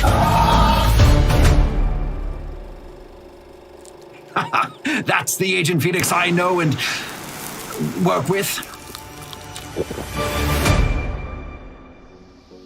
still no mention of PSVR2. What are they doing, Wes? I don't know, honestly. Shell Games is one of this summer's supporting sponsors, and we can't get enough of them. I Expect You to Die 3, Cog in the Machine, New Mission is coming to Quest and Steam VR later this year. Wishlisted on Steam by clicking the link in the description of this video. Maybe they're waiting for a state of play. He's got the whole world on his shoulders and he feels fine. Maybe? I mean, I feel like we've gone down that route of optimism before. Oh, don't worry, another state of play is coming, or it's going to be part of the showcase, and then we're just like, no, I guess not.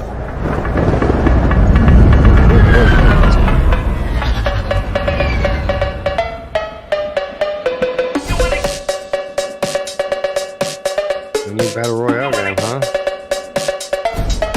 Bro, I'm so down for a Battle Royale game in VR. Like, I've played enough Fortnite in my life. It's time for some VR Fortnite.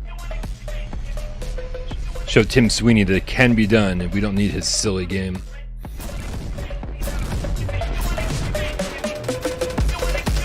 This one should be coming to other platforms, because it would be foolish for them to come to Quest and try to take on Pop 1, you know?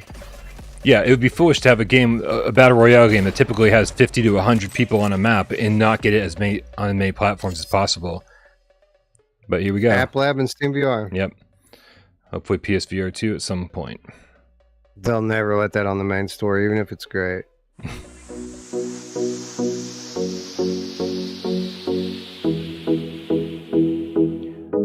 Why? Just because it's competing with Pop 1? Right. And they own Big Box, yeah.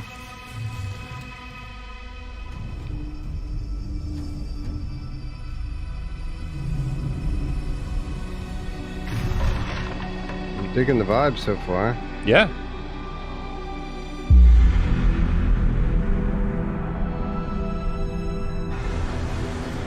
Captured on the headset, actually.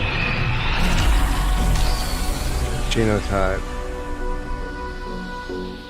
Late 2023 request. Open beta next month. Okay. Yeah, that looks good. Titan 1, this is that puzzle game. Yeah. Unity Farms. Like Escape from Unity Farms or something like that. Oh, I'm not familiar. I have to watch. I played a demo on Steam VR. Yep. It was better than I expected, actually. It was pretty good.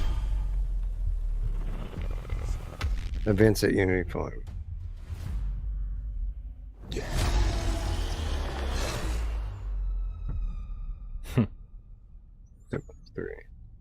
Okay. Live on Steam. Okay, cool. I'm down. In development for PSVR 2. There you go. All right. What was the name of it again? It's very the Events at Unity Farm. Okay. It's very indie, but it's pretty good actually.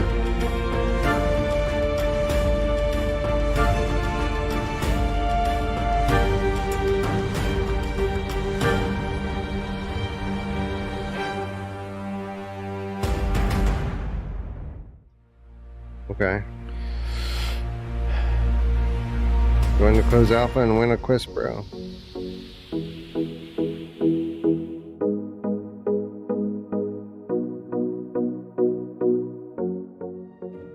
Behind every brilliant invention, there hides a brilliant invention. Is this out yet? I feel like this should be out by now. The flat screen version of this has been out for like a month or so, but we're still waiting for the VR version. What do brilliant minds... Played it on Steam VR 3 years ago.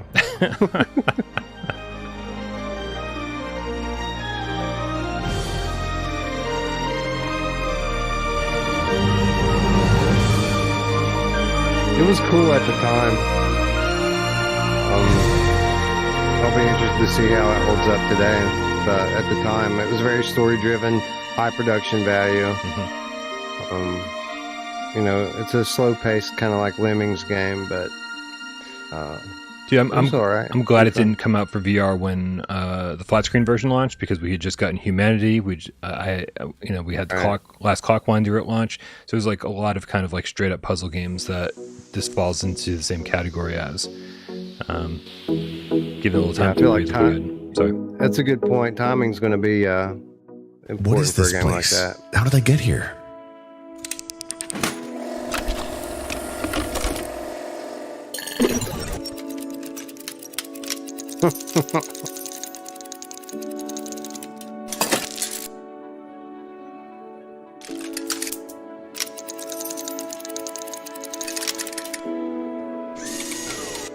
This is not the Static 2 that I wanted, Wes. No. Oh, it's got a story mode in this cube puzzler. EHO. That was my task. We must be honest with each other. Only in this way will I be able to help you. Who doesn't love reading in VR? We talked about a day or two, not an entire week.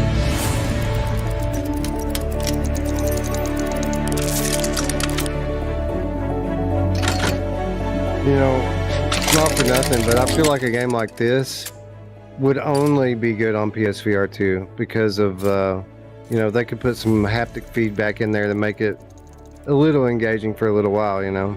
If it feels like really tactile when you interact, it could be cool for a minute. Yeah.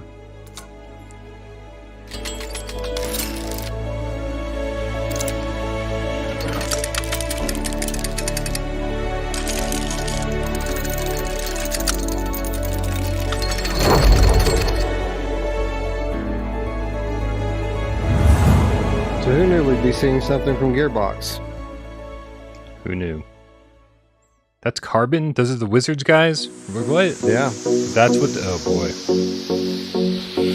That is a bit strange, right? Yeah. It's a bit of a departure for them. A bit.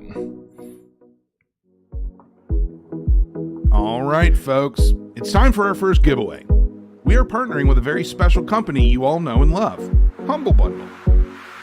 Humble Bundle launched in 2010 with a mission to support charity while providing awesome content. This bundle is incredible. For every Upload VR Summer 2023 bundle sold, a portion of the sale will support like Retribution and another like handful of good games. Our showcase bundle 7 games, $25 for the games that you look at that here, worth over $200. That is pretty fucking crazy. Yeah. Yeah.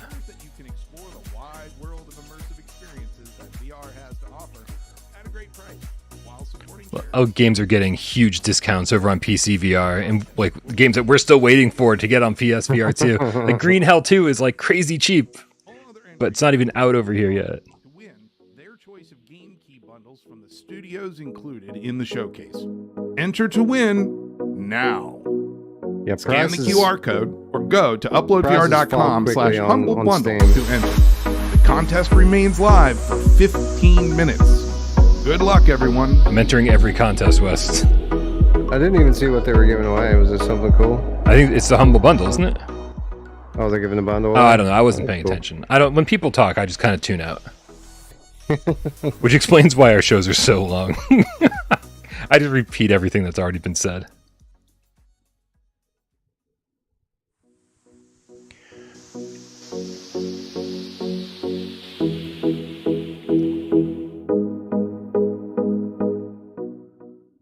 The day has arrived. The 49th Intergalactic Voxis Championship is about to start. A record number of tickets I were sold. recognize this, It's but been rumored that it isn't coming to me immediately what this is. I'm always down for some voxel art style.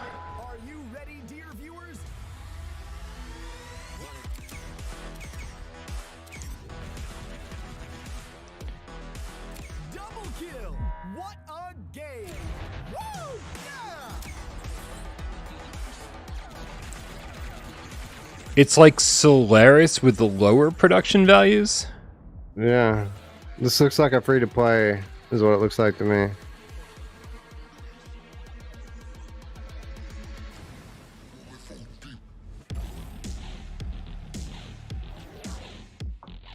Good soundtrack. Voxis. I don't know, I've never heard of that. Yeah. They're going to show this between every single trailer, aren't they? Oh, hey! Speaking of We Are One. Yeah. Getting some pretty solid reviews, actually. Yeah. I mean, just because they make fun of a game's look doesn't mean it's not a good game. Games are so much more than just graphics.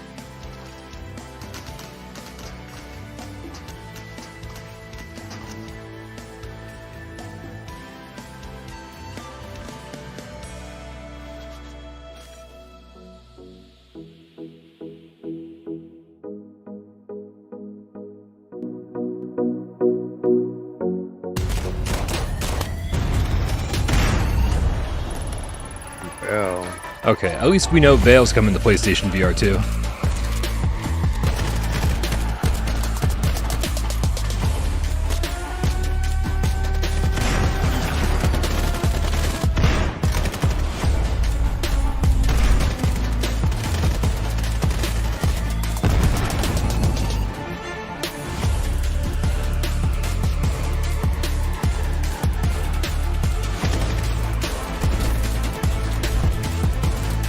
Yeah, I should have tried this game by now, but I don't know. It just doesn't look all that compelling to me. I mean, you know, whereas everybody else on the face of the planet is like, oh, there's too many horror games in VR. Like, I kind of feel that way about first-person shooters. I'm like, especially, I mean, competitive PvP first-person shooters. Like, that is, I only need so many in my life. I don't put them down. I just not interested in 50 of them. We've got Pavlov, right? Like, we already have Pavlov, and I mean, this does look different than Pavlov, but I don't know if that's a good thing, you know. This scene takes place in Hubris. Right.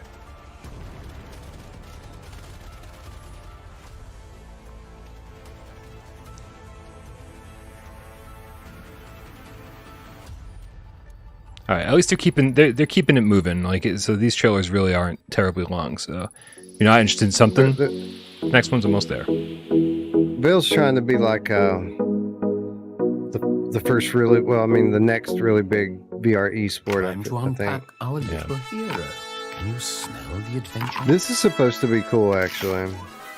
It's action time. Push bam pow.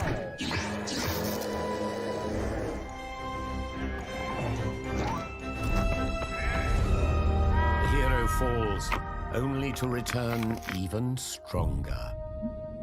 What the fuck are we looking at, Wes? This is like a almost like a Yuki, but it's a hack and slash game.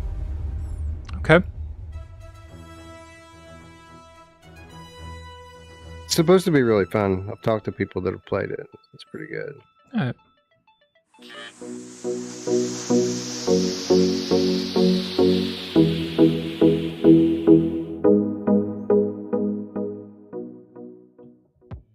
Hey kids, it's Walt Ridley Yes. Happy Funland! Yes.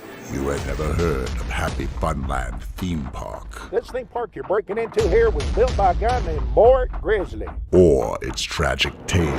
You ever heard anything about Mort Grizzly or Randy Roden? Or about that terrible tragedy that closed this whole place down? When you agree This looks so cool. total stranger, Yeah. I hope they show us more, because this is the trailer that's been out forever. And it just got announced for PSVR 2. perhaps if you had known of the grisly events that happened there,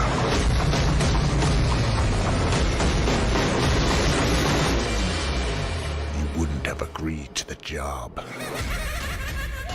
What is with the sound on this showcase? Like, that's just fade out for you too? Yep. All right.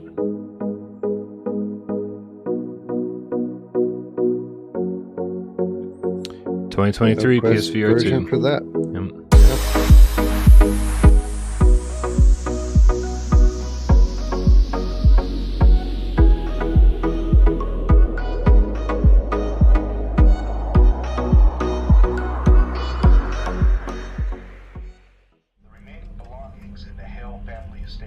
Bro, is this Madison? It looks like it. I was about to start talking about that, Madison, actually, and I stopped myself because I didn't want to interrupt the showcase. Fuck yeah, dude. Here we go. Come on, show us gameplay. Show us gameplay.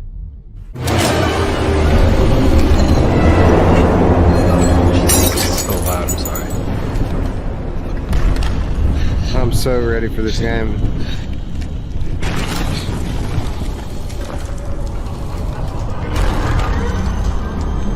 Nice.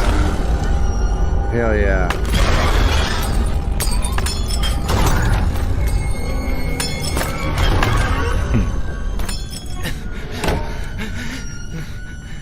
Love it.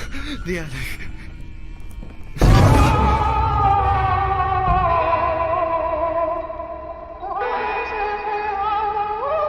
Come on. Release date. Release date.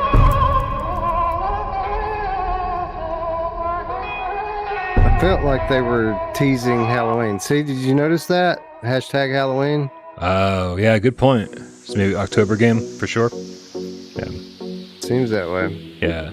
Looks good though. Looks good.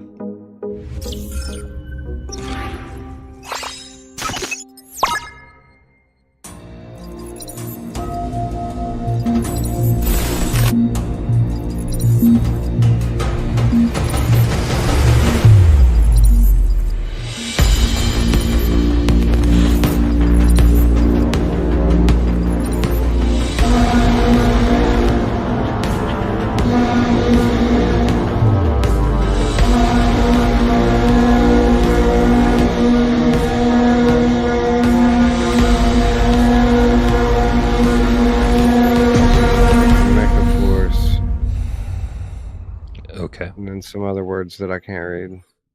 Free demo now on App Lab.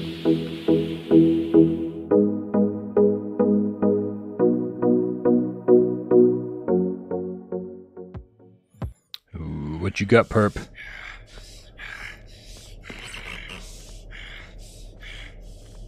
I would say more scary games. I would say Madison, but we already saw Madison. What are we looking at here?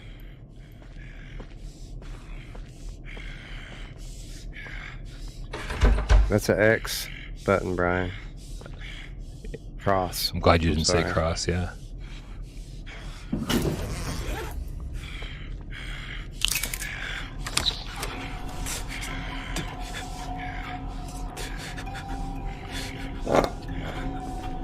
Wait, is this?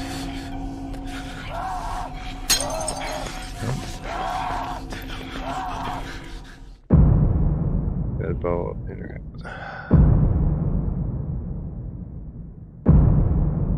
Numata. No way. Okay, people were just talking about this game, saying we needed it in VR.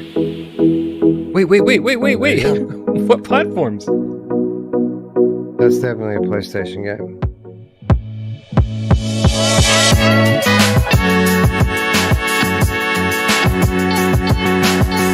NFL Pro Era. Oh wait, no. Right. I will say I just showed off a trailer of this game yesterday on court tennis or off court tennis or whatever, and this looks better. This looks like it could be showing the PSVR2 version or maybe a Steam version instead of a Quest version. So let me turn this down so I can. It's so loud, dude. Bit. Yeah. So this looks cool. It looks like it would be fun. This looks like a problem for people who don't have a lot of play space. Like a tennis game in VR, I'm going to run full speed into my wall.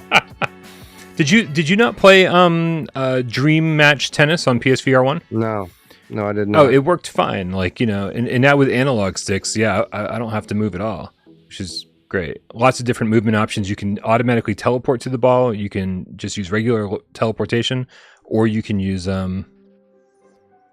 full locomotion. So I think you're set in that game. Cool. Well, I'm down. Tennis is fun. So yeah. Oh no, not another game that has you running with your hands. Yeah, we just I played No More Rainbows last week, and I so wanted to like that game, but there's no artificial locomotion. You have to run with your hands. I just saw we just saw the trailer for Stilt, which is coming to PSVR 2, and that's another one where you're basically walking and moving with your hands. Yeah, I don't know if I need that in my life. I keep seeing games, and in the back of my mind, I'm thinking they're trying to get rid of controllers. They're preparing for hand tracking on Quest 3. Jesus. That's where games will go to die then. Hand tracking for games, I'm like, no thank you, man. No thank you. Even if it's perfect, like it's still not good enough. You can build games around it, but you're just watering down your games, you know, intentionally. Development team on Barbaria. Barbaria is available today on Quest 2 and PSVR, but we risk putting our dumb faces on camera today because we're so excited to let you know that Barbaria will be coming to PlayStation VR 2 this summer. Barbaria is a game that brings together first-person melee combat and strategic base building.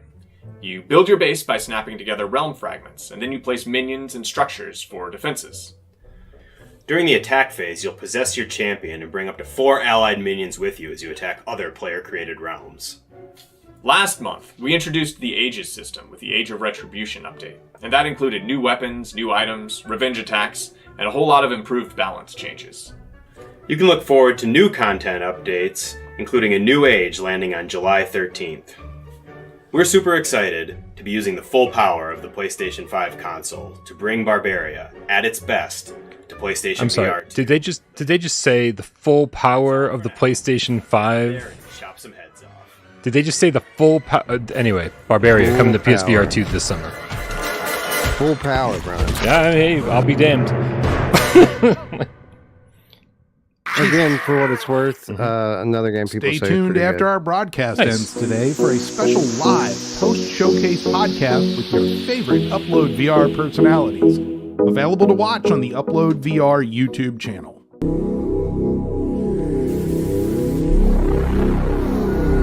I already like the vibe. Yeah. Arise. Slaughter all the humans before they vanquish you. Come in, this is Chaos 5. 4v1, it's one of those. Right. Is Dead by Daylight? Yep, it actually is. but not Dead by Daylight. Right? My God, it's so loud. Weapon caches have opened. Obtain the guns and destroy the creature. It's behind me!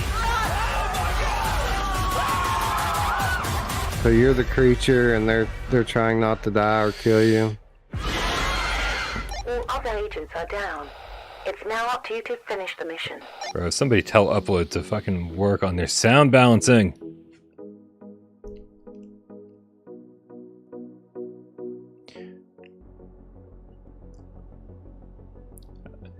Oh boy. Game is always popular, even in traditional gaming platform like console, PC, and it's actually happening in the VR gaming space. And then our new game is something different. You will definitely see that. So X8 is a 5 versus 5 team-based first-person shooter in VR. We want to emphasize on the heroic part of the heroic shooter because each of the characters and the heroes have their own special powers. That they have a hero item that they bring with them that's available at all times. One of the features that is really excited about is our gesturing casting system. Since it is a heroic shooter, we really focus. I'm turning the volume down. 5v5 shooter by Third Verse, great. X8 already announced for PlayStation VR 2, great. Third Verse is fucking burning us nonstop, right? Like Swords of Gargantua, we didn't get enough updates on. Like these are games that are designed around being constantly updated, and they screwed us on Swords of Gargantua. I feel like they even screwed other platforms, right? PSVR 1 got the worst of it, but like they just needed to keep supporting that with new dungeons and new bosses and new enemies and everything, new items. And then what was the newest one on PSVR 2? Altair Breaker. Altair Breaker. I loved Altair Breaker, but it was the same thing, man. It's like it was a game that needed new content all the time, and they never delivered it. So I don't know if Third Verse gets the kind of games they're making. So I'm scared for whatever game this is. Yeah, it's free to play right now. The weird thing is the reason why studios put out free to play games is so that everyone will play them. I don't know if anybody that's played this yet. Like it's been out for a few weeks now. That's not good, you know. And it looks good. It looks like a good game for what it's worth. Yeah, it looks like it could be fun. In the first week of X8, over 27,000 matches. Well, there you go. That's not good. 27,000 rounds and 3,703 bombs have been defused. And the top 3 most I guess somebody's playing it. Yeah, but not enough, man. Like these are really low numbers. Especially for free to play. Right.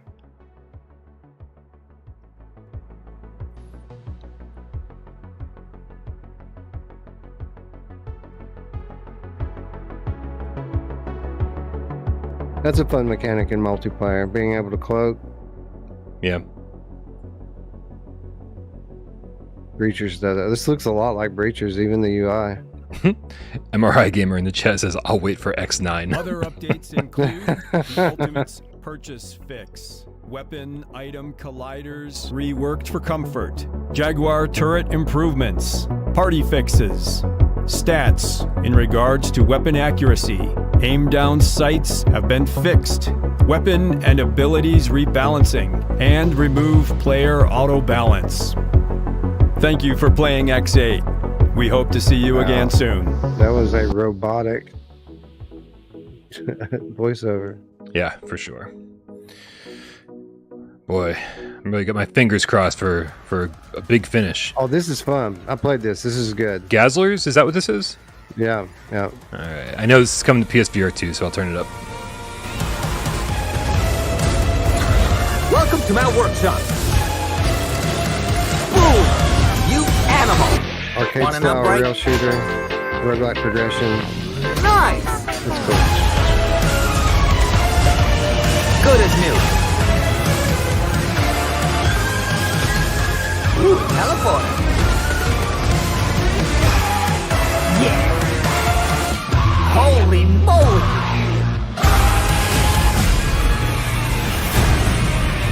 Those Gazzles don't stand a chance.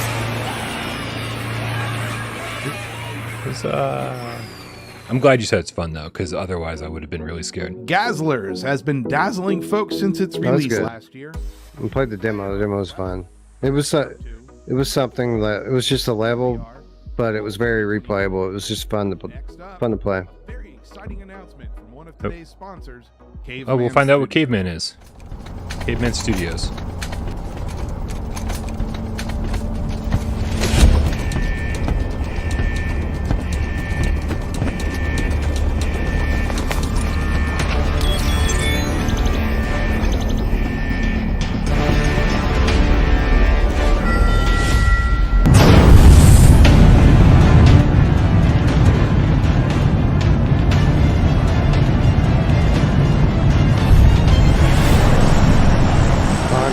Yeah, okay.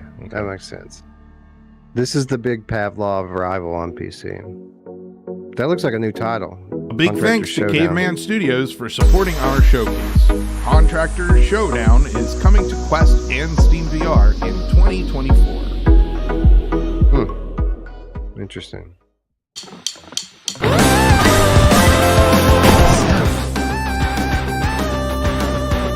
Paperboy? Oh my god, it is Paperboy!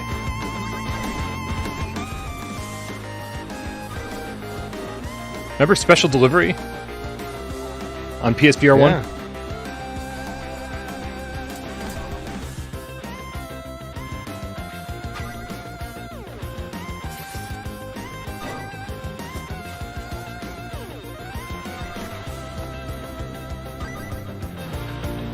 Okay, I'm down.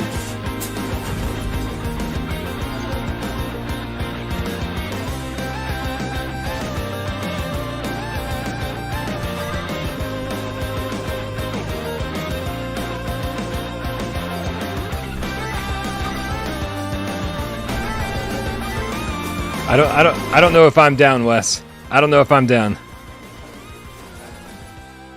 Is it Throwback? Oh, okay. Yeah, I was never a big fan of Paperboy. That was the world premiere of Throwback. Look for it in early access this July. Oh god. Just in Time Incorporated 2? It looks just like Just in Time Incorporated. Yeah. I like Just in Time Incorporated. It was fun. Yep. Just truck and bar fight, but meets Just in Time. Yeah, I don't know what's going on here.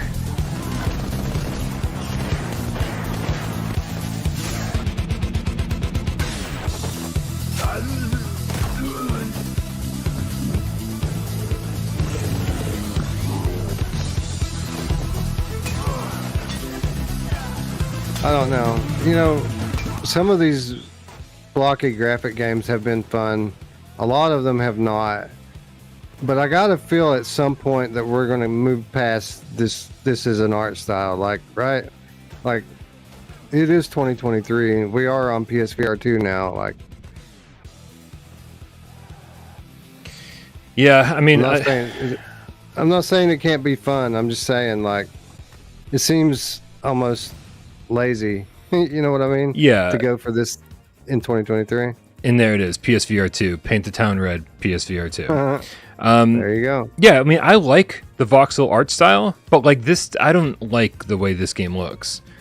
If you're going to go for this style, you can make it a lot more attractive. Yeah, there are some that look really good. Like, we're halfway through our show today, and we hope you've enjoyed. Did you say halfway through the show? I'd like to take a moment to thank our main sponsor, Endreams. Wow, really? Announcement from them, and we've got 2 more of their special reveals. Two more special reveals by Endreams later in the show. We'd also like to thank our supporting sponsors: Grimlord, Alchemy Labs, Caveman Studio, Go Rapid Studio, and Shell Geek. These wonderful teams help us bring you the latest announcements and reviews every summer. Stones of Harleth.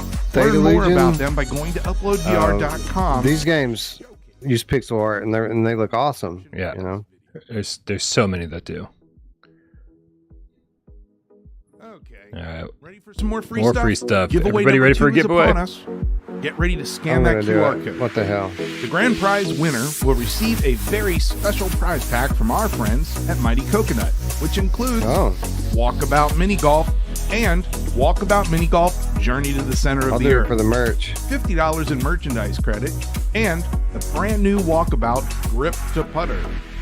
The winner will also receive their pick of game codes for up to 20 VR games donated by the studios in our showcase today. 10 runners-up will receive an Events at Unity Farm t-shirt and if I win, I'll give all these games away, by the way. Yeah, that's definitely 10 game codes donated by the definitely what we do. Showcase. Enter to win now. Scan the QR code. Scan it, everybody. Here, or go to uploadvr.com/PrizePacksSummer 2023. This contest will remain live for only 15 minutes. Good luck. This promotion starts in 23 minutes. It's only live for 15 minutes, but in 23 minutes from now. Math. 38. It starts in 23, ends in 38 minutes. Yep. So set your alarm. Best of luck to everyone who enters. And apparently the showcase is going to be another we have a very 55 special minutes. message from someone you may recognize as, well, the coolest person in all of VR. Here it is. I didn't do anything for this. What are we talking VR, about? Folks. Of course it is. The creator of Pixel Ripped. Tá gravando? Tá. And I'm here to announce finally the new episode of Pixel Ripped. Coming out tomorrow. Fuck yeah. You gotta love her, man. You gotta. What? Oh, okay. It's ready. Okay, so the game is ready. It's coming out tomorrow. Let's see the trailer.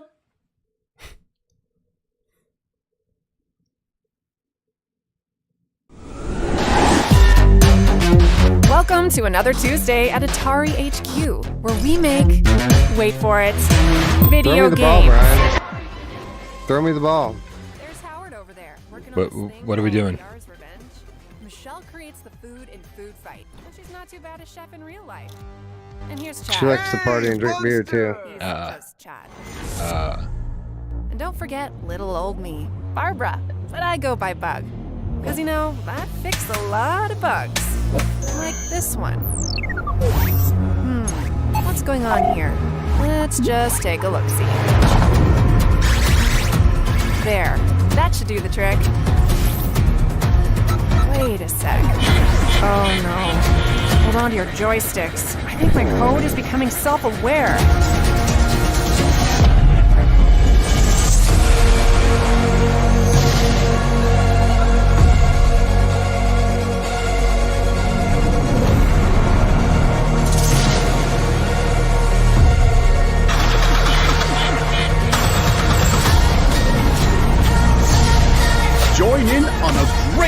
attention! Well, Wes, I'll tell you this. It's a great trailer, but they revealed more in this trailer than I revealed in my review. I know, right? Right? Stuff I would not have spoiled is in this trailer.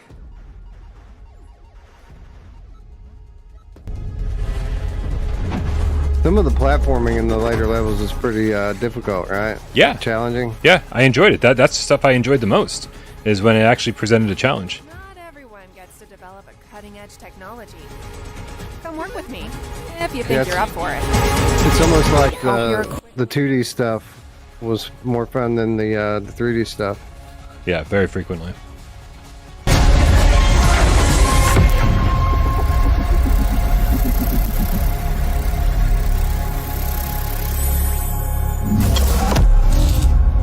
Let's party like it's 1978. Well, look, I see Brian and Miles and Eric and Skiva and Paradise Decay. Everybody but Wes. Look at it, doesn't even say PSVR2, it says PlayStation 5. Pixel Ripped 1978 That's is available weird. tomorrow.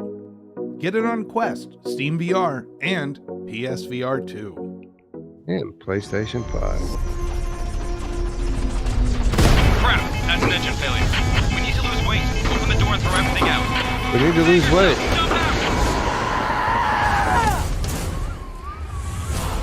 See, now you're thinking. That's gonna work. Excellent work. You got yourself a feast right there. Awesome idea in pulling that compass out. We got options now. Survival options. Oh, this is that The reality Survivor is every Man. decision you make right now is one of life or death. I thought they said PSVR2 when they first announced it, but here we are. It said Rift S. Oh, man.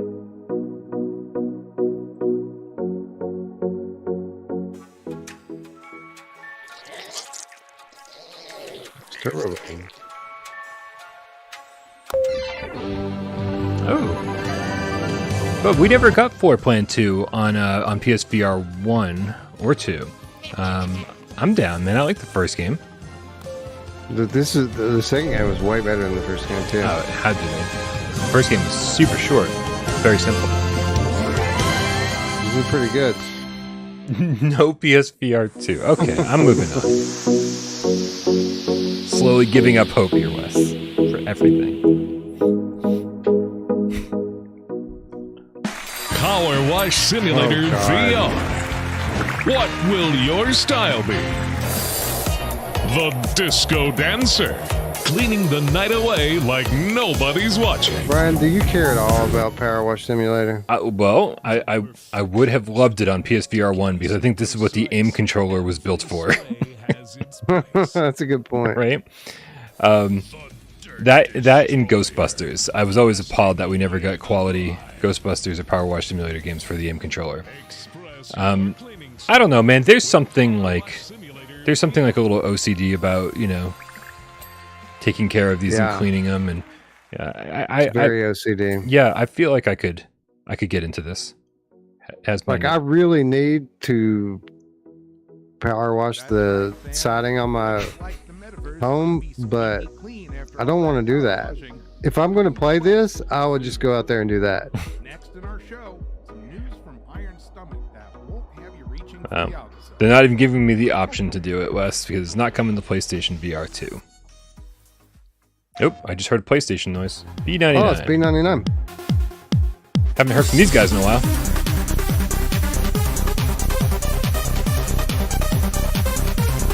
See, I'm all about this. Yeah. This looks cool.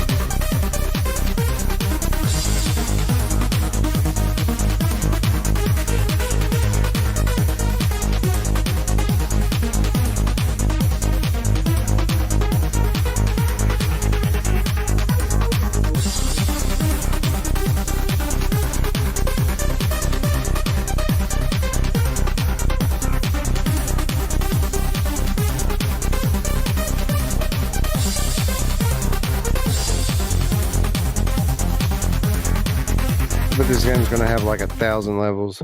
It's gonna be cool. Yeah, right. No release date, nothing. Did I miss it? Oh, this June. There it is. Cool. Another one that we've got in the near term. This month. Pretty crazy, man. This is Retribution. Not Retribution, but Requisition. Requisition, yeah. Still waiting on the PSVR2 version of this too. It just launched in the full release on Steam, so that shouldn't be far behind. Yeah, I mean, I'm happy to wait, right? Like, get your shit together. When I played this on the Steam VR Fest demo, I was not thrilled. It had a lot of potential, but I didn't love what I played. Look, the make weapons out of anything thing is pretty cool, but it's kind of a gimmick. Like, it doesn't help you in the game. It actually hurts you to do stuff like that and take the time to do it. Really? Yeah. It's easier just to grab something and bash them over the head. But with that said, like, the traps are cool. Like, being able to set traps, that's fun. Okay, Agent Tempest, we have a live feed. Mission is a go. Be aware, this is not your typical espionage. Is this Aspire 2? Despite deploying into familiar territory, expect your mission objectives to vary with each deployment. Mixed reality, Aspire. Pre-alpha footage captured on Quest Pro. That's not something you see very often. That means this is going to be a Quest 3 game. Yeah, MR missions. All units on high alert.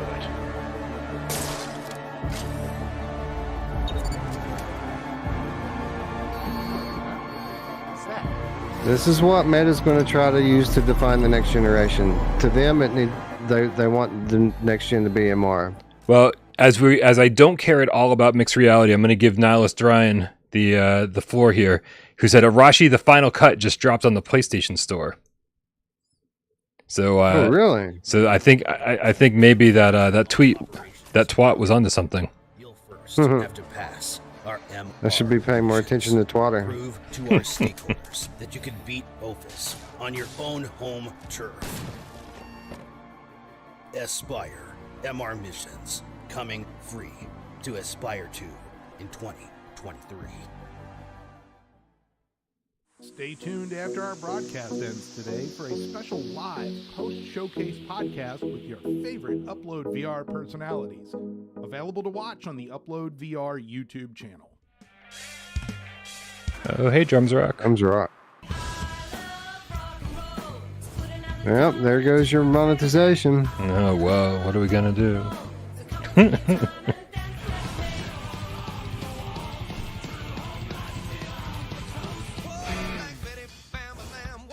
Black Betty, lamb, lamb.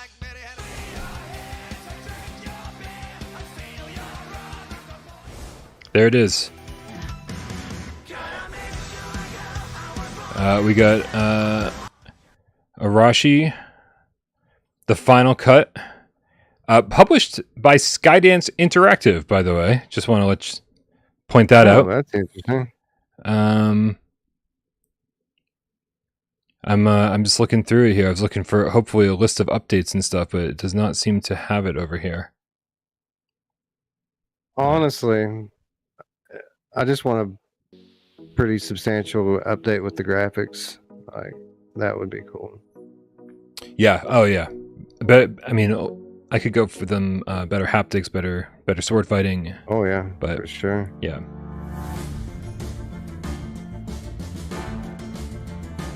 Oh, this is going to be one of those $50 Japanese games that doesn't have very much interactivity.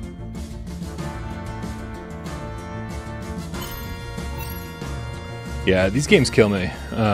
You said, you know, like, we all love reading in VR, and so much of these games tend to be just reading for 10 hours. Investigate the incidents before they take place. Find the truth at the heart of all this. You better hurry. You're running out of time. Oh, that's my favorite song. You must kill Halcyon. You must ensure he never never wakes again. And talk about copyright claims, man. These will get me long before the 5-second clips of the other ones will. Right. Always. The dream ends here. What lies ahead is still undecided. It's so hard to do anything with trailers. Like, most of my Sunday shows get demonetized just because we show 5 to 8 trailers every week. Yeah. Big time. Our future is waiting for us just beyond here. I need you to believe in me. That's why I'm here. I'm not going to fail. I would say PlayStation's dropping all the announced games onto the PlayStation Store for wish listing. So that's cool. They're keeping up with the showcase, it seems.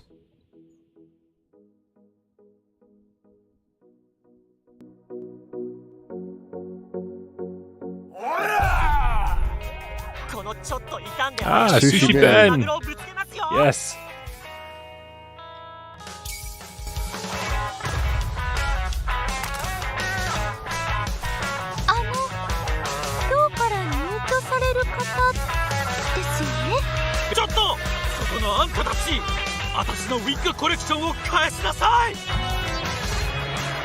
I kind of like having comic frames in VR. The games that have done this in the past have typically turned out to be pretty cool. Yeah, it's a cool look. You know, we're very much used to the cartoon aesthetic, but giving it a new slant is cool.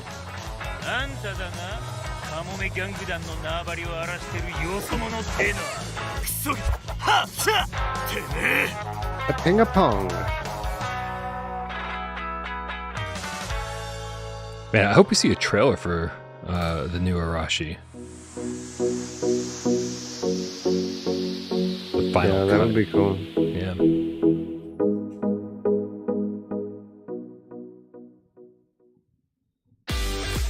Skydance making moves. That still surprises me. It's cool.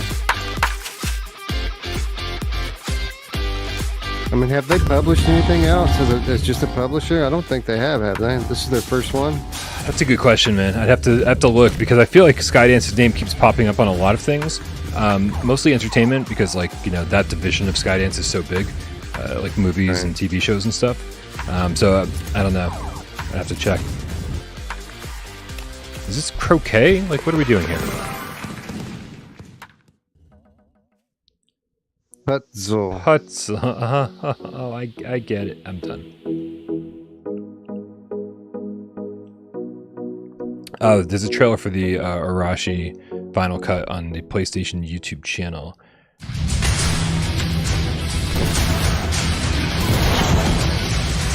Damar is a prison planet filled to the brim with resources and savage inhabitants. Eliminate the leader of Shell Dogs and see to it that our space bridges remain safe. Do what you're told, and I'll make sure. On one hand, this looks like it might be competitive multiplayer. On the other hand, it looks pretty cool.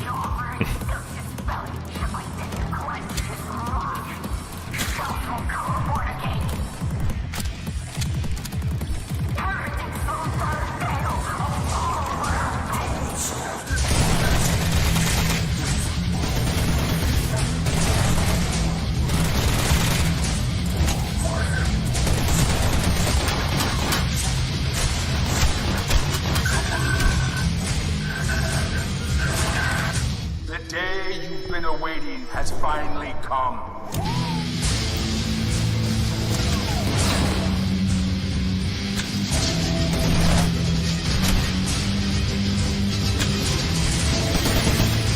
I mean, the gameplay looks fun. I hope it's not just multiplayer. Yeah, I had the same thought. I love the locomotion, but I love a campaign. World's first look at The Burst from one of today's sponsors, Go Rapid Studio. You can wish list The Burst on I didn't Steam see the D originally. I thought they were Go Rapey. Finding out more about that's them a weird at name. uploadvr.com/showcase. Now, get ready for some hashtag squad goals from Smilegate. Ooh, Smilegate. Here comes Crossfire CR Squad.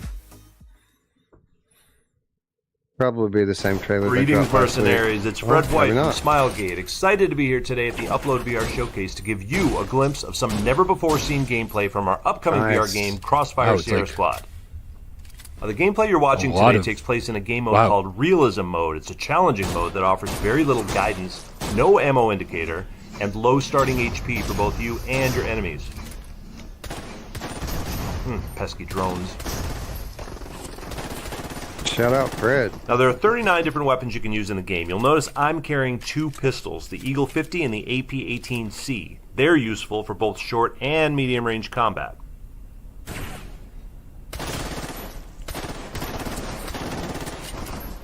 I'm going to duck in here and reload. Now I could pick up these pistols off the table, but I think I'll pass I love that they're showing us like a long glimpse of the gameplay here. Time to reload again. I'm going to step out and get that other guy. He's got a shield, so I need to be on target.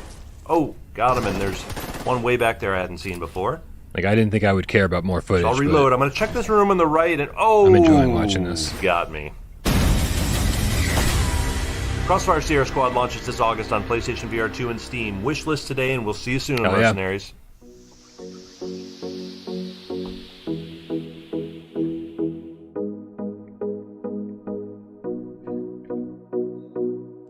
Call that a W.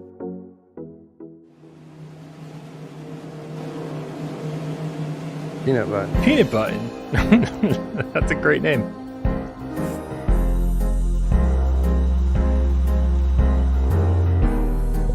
So this is that sequel to The Secret of Retropolis? Yeah.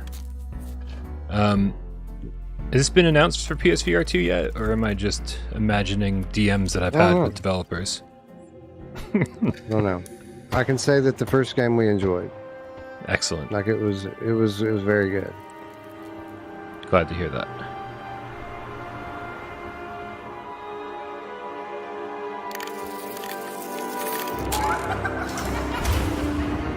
Are you ready? 3 dudes. Don't move. I'm coming to get you. I am the star of this show, and the audience is waiting. I was out now on App Lab. Cool.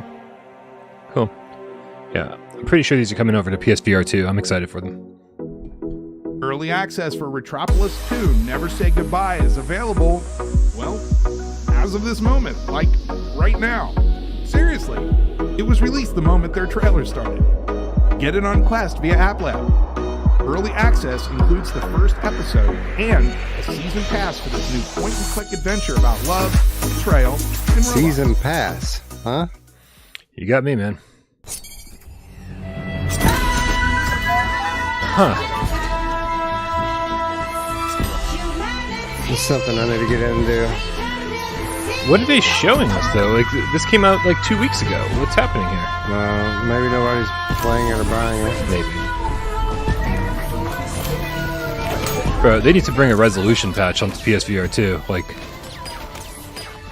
no reason this game can't run at like 4K, 120 FPS. Like, no reason. Oh, is it blurry? Oh, I didn't realize it wasn't out on PC VR yet. That makes sense.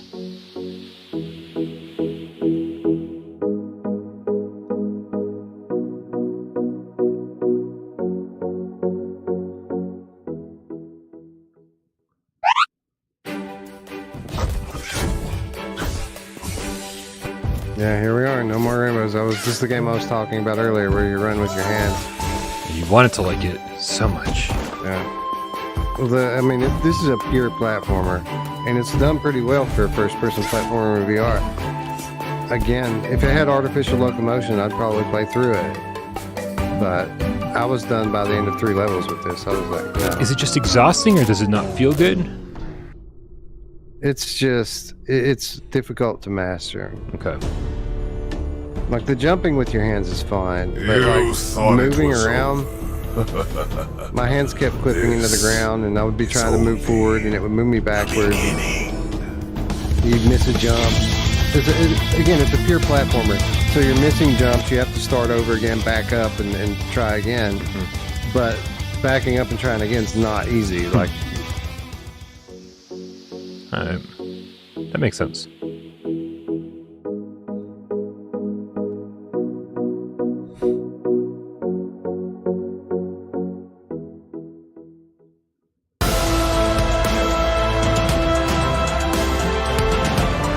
Welcome to a whole new way to play tabletop RPGs. This is Dungeon Full Dive. Okay.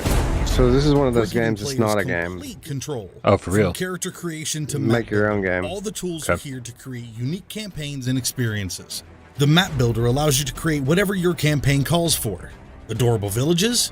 Done. Misty forests? Easy. Dangerous dungeons? I mean, it is in the name. Create your character and use the Full Dive ability to experience tabletop gaming like never before. Get a first-person view of the action and become your hero. With crossplay, up to 8 PC and VR players can play together, leaving no one out of the fun.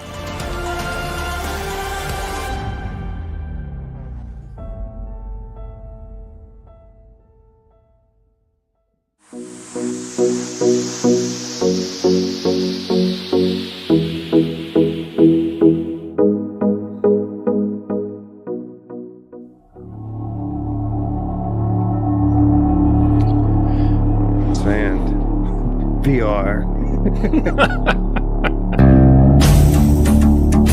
And VR. Yeah. Yep.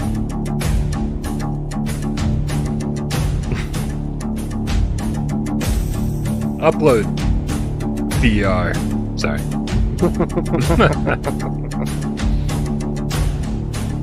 Did it say 2022?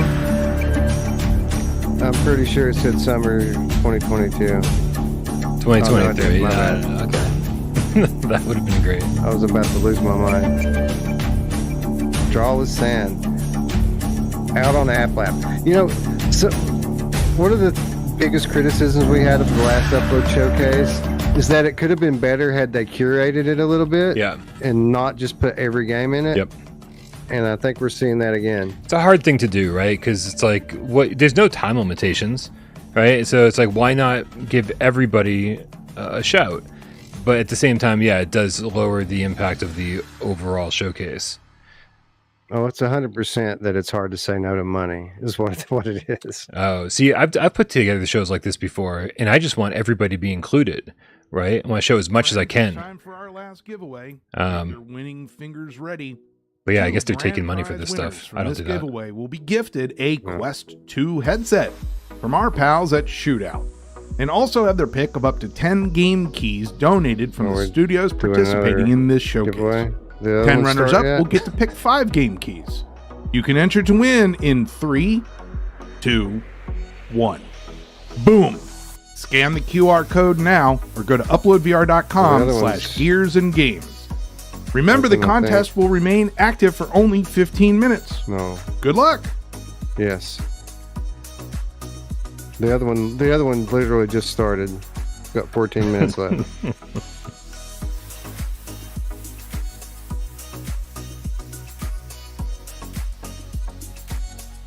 What time was it when they said it was the halfway mark? Was that like 40, 50 minutes in? It was at 54, like 254.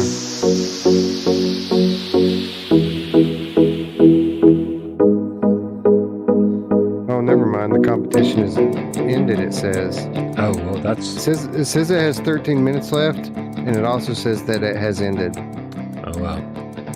You shall never get a Quest 2 now. The hell are we going to play any of these games? I don't think we are. Good answer.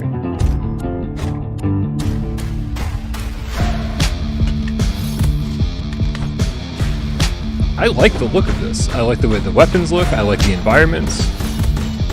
I just don't know what it is.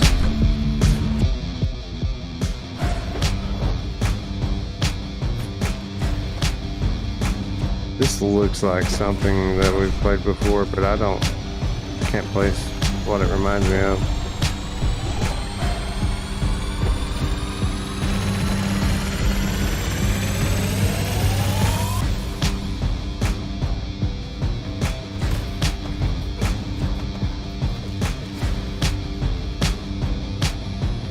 Levels. I love it when games have levels. Chrono Hunter. Chrono Hunter is brought to you by one of our generous sponsors, Kylan Hall Publishing. You can play the free demo for Chrono Hunter on Steam VR now.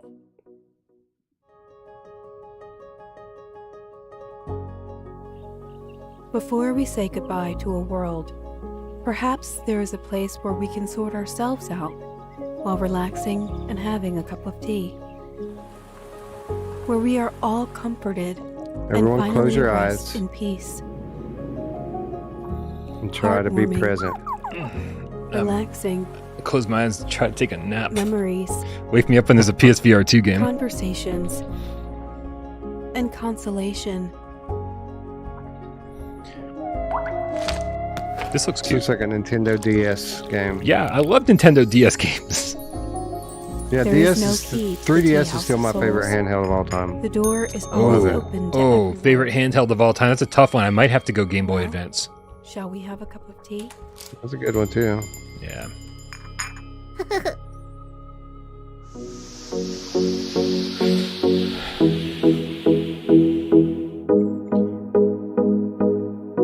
Yeah, all these interstitials are unnecessary, Upload. Yeah, especially when you're doing a 2-hour showcase. Right. Ooh, real VR fishing is coming to PSVR2, isn't it? I hope so. This is a good game. This is a really good game. That's what I heard, and so I'm fairly certain it's PSVR2. And that's why I was excited about it, because it looks good. Yeah, it's got like literal photoreal environments on Quest. And it's a fishing simulator. It's not an arcade game. Like, it's a fishing sim. And it's multiplayer, and it's good. Now, I've never been fishing, Wes. I see. Well, we're almost at the end of the showcase today. That was it. What was that? That was a DLC reveal, but it didn't. That wasn't obvious to anyone who doesn't know, you know. And follow us on Facebook, Twitter, and sign up for our newsletter to be the first to know the latest in VR news.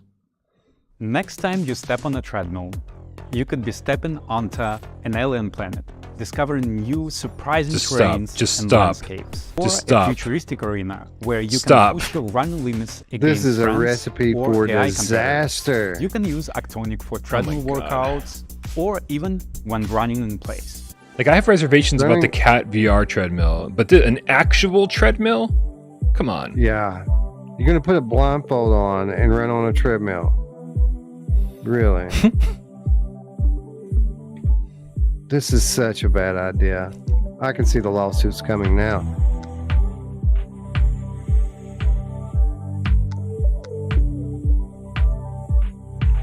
Safety warnings. Yeah. If you make a misstep on a treadmill, there is no safety warning. You're on your face. Yeah. I mean, I used to run 5K every single day, and there was a lot on a treadmill, and there was a lot of near accidents. You know, you always get tired, you misstep. Not good news.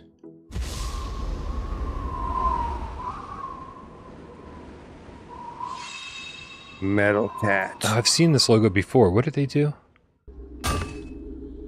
I have nothing to say to you until you've proven yourself.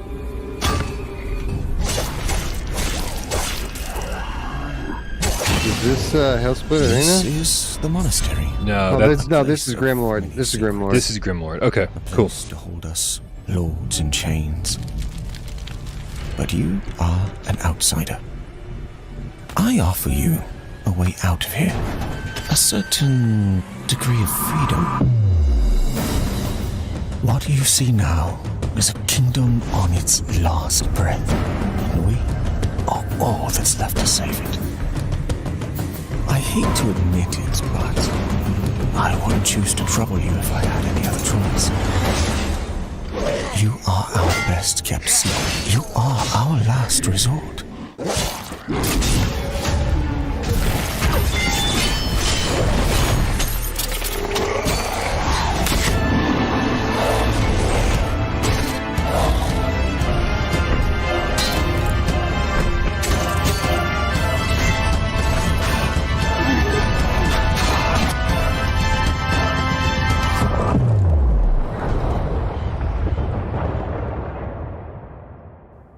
Greetings.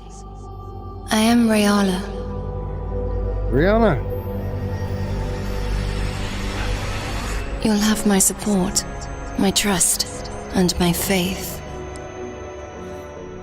There it is, PSVR2. One of the better looking games. Grimlord, which was actually my nickname in high school, is another Early title brought to access you in next week. partnership with our sponsor, Kyle & Hall Publishing. Play it on Steam VR, June 22nd.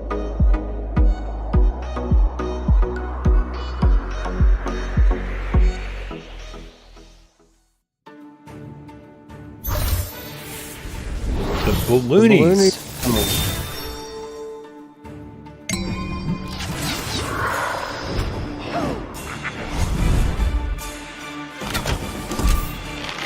This is the epitome of a quest game. Yes, sir.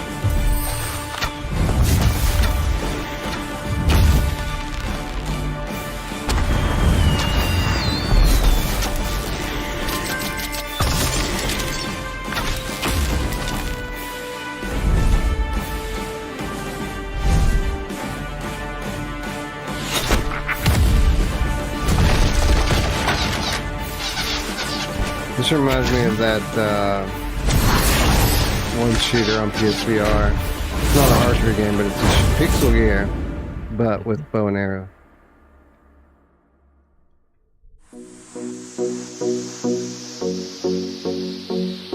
What do you think they're going to close on, Wes? Do you think they got a big game for the last reveal? I do.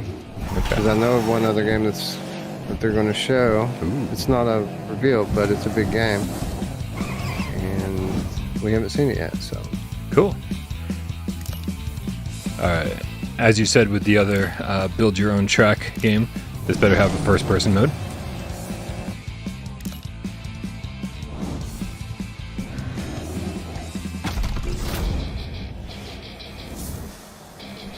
Something like this should be branded Matchbox, Hot Wheels. Yeah.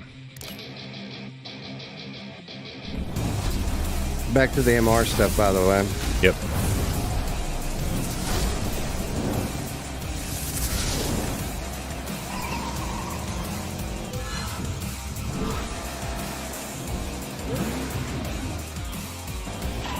Like, I'm down with MR as a technology, but I'm not down with all the tech demos. I want full-fledged, full-blown games, you know.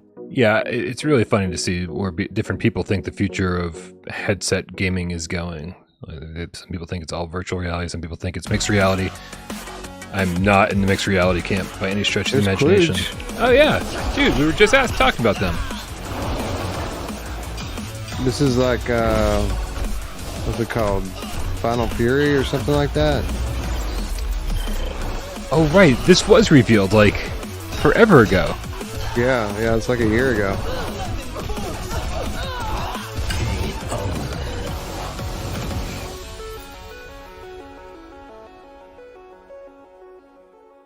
I think it said something that's the about last anger I'll ever have. Get it? Head to FinalFuryVR.com to sign up for their closed beta. Up next, an announcement from the people that brought us the Blair Witch Project. Hold on, I thought everyone died. Wait, what do you mean it wasn't real? Blair Witch, that's all I heard. Is this a Bloober team? I hope so. Or Incubo? Hi, I'm Mike Manello. I'm one of the producers and co-creators of the Blair Witch Project and the Video Palace podcast and companion book. And I'm an executive producer on Broken Spectre. I really hope you enjoy this first Broken look Spectre. at a new trailer.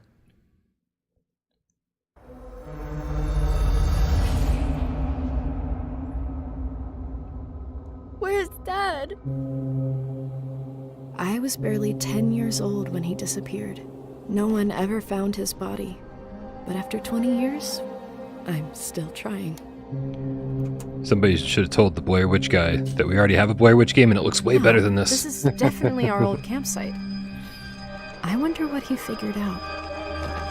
It was a great game, though. It was. Feels like someone's It was. watching me. If they want to rip it off and do it again, I'm down. Done this. Yeah. There shouldn't be anyone up here. Let's Definitely see a what you quest did, game. Dad.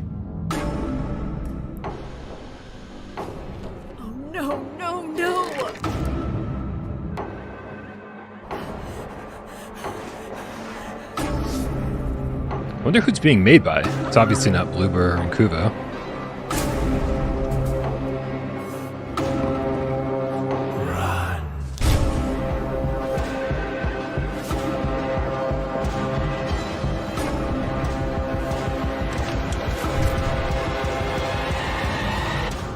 Oh God. There's fresh blood on the blade. There's no going back. Just cut your own fingers off? What the hell? Yeah, I don't know.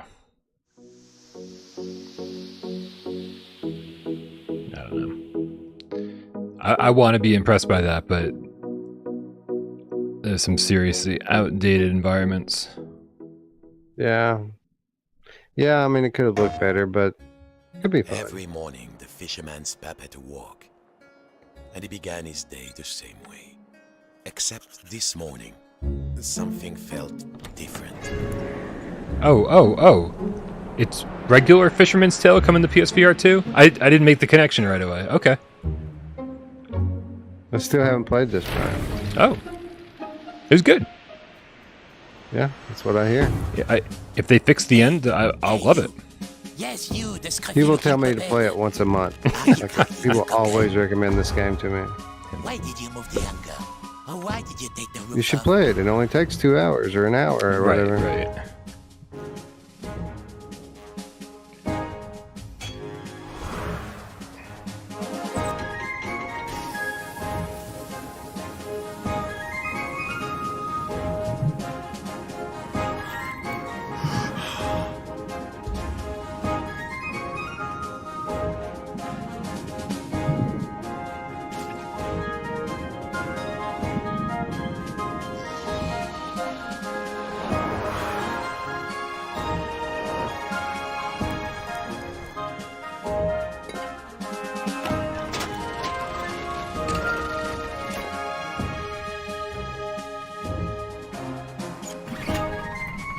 But this game better look crystal clear on PSVR 2 because it already looked fine on PSVR 1. Like,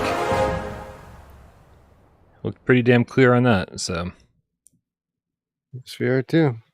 I was just expecting to say Pimax Portal or some crazy YVR. PlayStation.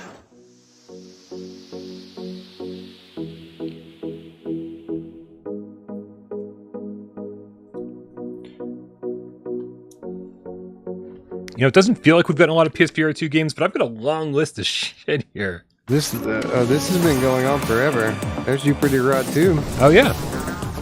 Oh, I like Jupiter Grad 1. Yeah, and 2 is like, it's more of the same. They build onto the gameplay loop a little bit by adding enemies and firing and stuff, but it's hard right off the top. Really? Like, I played the first couple of levels. It's challenging, which I like. It's a good thing. Well, it was especially challenging on PSVR 1 with no analog sticks for turning. I bet. So I bet it'd be. I feel like I'm already a Jupiter Grad master. Gangway, you can play Jupiter Grad 2, The Lost Station on Quest and Steam VR this July. This is Here we go. A fully immersive simulated reality that puts you in the driver's seat. A This is world all gameplay. unbound by the shackles of mortality.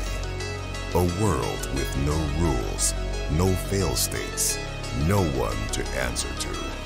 A neon-soaked dreamscape, thick with atmosphere and shrouded in mystery. Low-fidelity lowlifes and decaying synthetic inhabitants stalk its shadowy streets. You're the law here, saint or sinner. Fulfill your deepest wants and desires. Kick back and enjoy some leisure time, or fuel your lust for high-octane excitement. You're in control here. This is your world. This is Lo-Fi. This is 2025. I don't mean the release date. I mean our world. This is what we're going to look like in 3 years.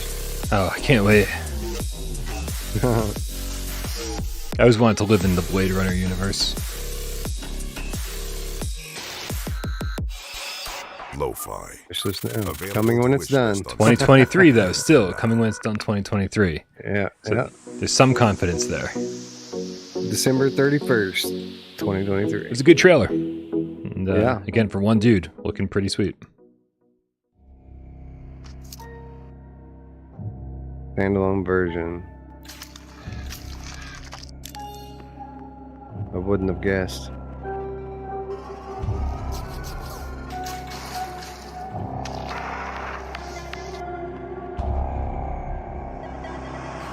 This looks interesting, actually. I can't decide if it looks interesting. I like it because it's horror, but... Liminal Phase. Yeah, we saw that game on another showcase. Yeah, that name's super familiar. It was in the same showcase that Killer Frequency was revealed and a couple other like indie standalone games. It all runs together, Wes. Yeah. All right. I knew that I knew we'd see Wanna Dev Studio here, but I was anticipating Propagation Paradise Hotel and not this. It's great, but yeah. I can't get into Ragnarok. I've tried. With this new DLC that includes a new environment that'll take you to an epic war zone. A new pair of cannon hammers. Cannon hammers. God, that's a good Cannon band name. Hammers. Right? A good band name, Cannon Hammer. Yeah. The Sabaton raid will be available. I don't think the music I write is heavy enough to use that name.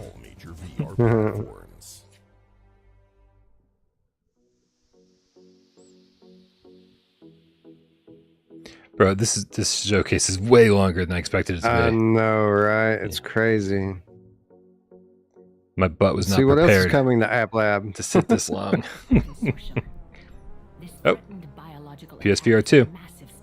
Here we go. Synapse. Okay. Sorry. Of your existing skills, the battlefield will be new to you. Inside a human mind. If those codes are There's another enemy. Different environments. Kind of.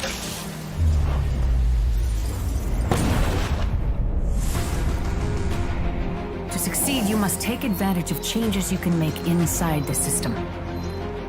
Some upgrades become options the longer you're inside a mind. You need Others are based on you your need way more skill alignment points to with get the those in this version In the of the Colonel's game. case, I'll bet that correlates with his defiance in battle. Or put another way, creative kills. You must get deep into the mind so we can stop his biological attack. Raid launcher. Take whatever the system offers you that you think will help you get to the center of the Colonel's mind. Look, I'm going to keep comms to the minimum, as the more the Colonel hears me, the more the risk of full mind arrest increases. Just know that from here on, whatever you see is the combination of the Colonel's mind, the AI's processing, and whatever you're bringing to the table yourself. Best of luck. Interiors. All right. Another toy soldier sent to the killing fight. fields. You think you're the first they've sent? You can't. One of the things I've kind of been on the lookout for was something to manipulate in the environment other than boxes and explodable barrels. Oh, and there's something. But yeah, it's mostly platforms and stuff, I guess. Oh yeah, grenades, that's true. I guess I was just hoping for more. We'll see. For as much as I love the Synapse demo, man, I was very curious. Synapse is available to play exclusively on PSVR 2, July 4th.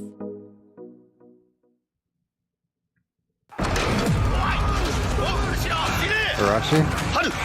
Not gameplay.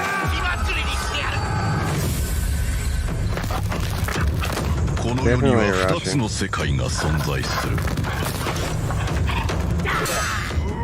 一つは人々の生きる現実の世界。そしてもう一つは古くから語り継がれる闇の世界。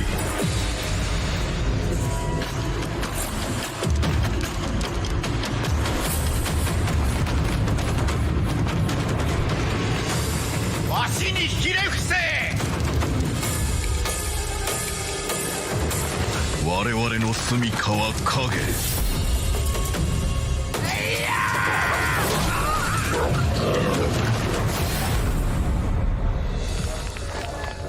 失敗の先には死のみぞ待つ。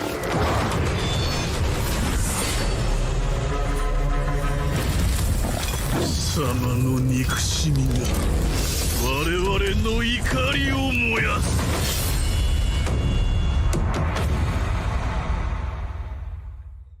Arashi, Castles of Sin Final Cut will be available to play fall 2023. Okay.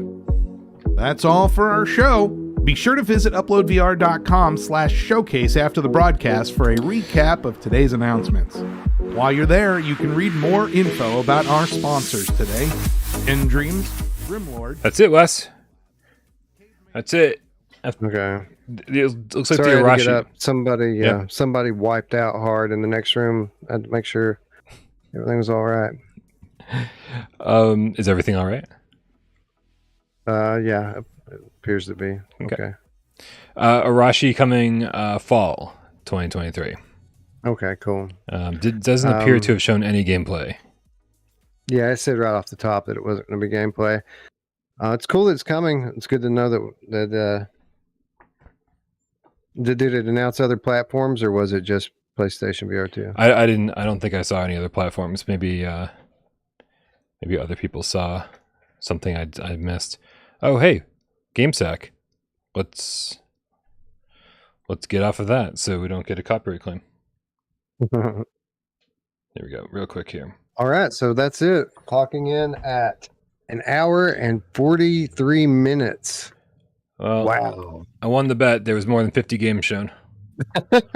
Yeah, I did not think that we would get 50 games, but geez. Yeah, I didn't think it was going to go. I wish we had gotten just 50 games. Yeah. And if I could have picked which 50 games, even better. Still better than last time. Yeah, no, absolutely, man. Like better than the last one. Like this would have been pretty decent.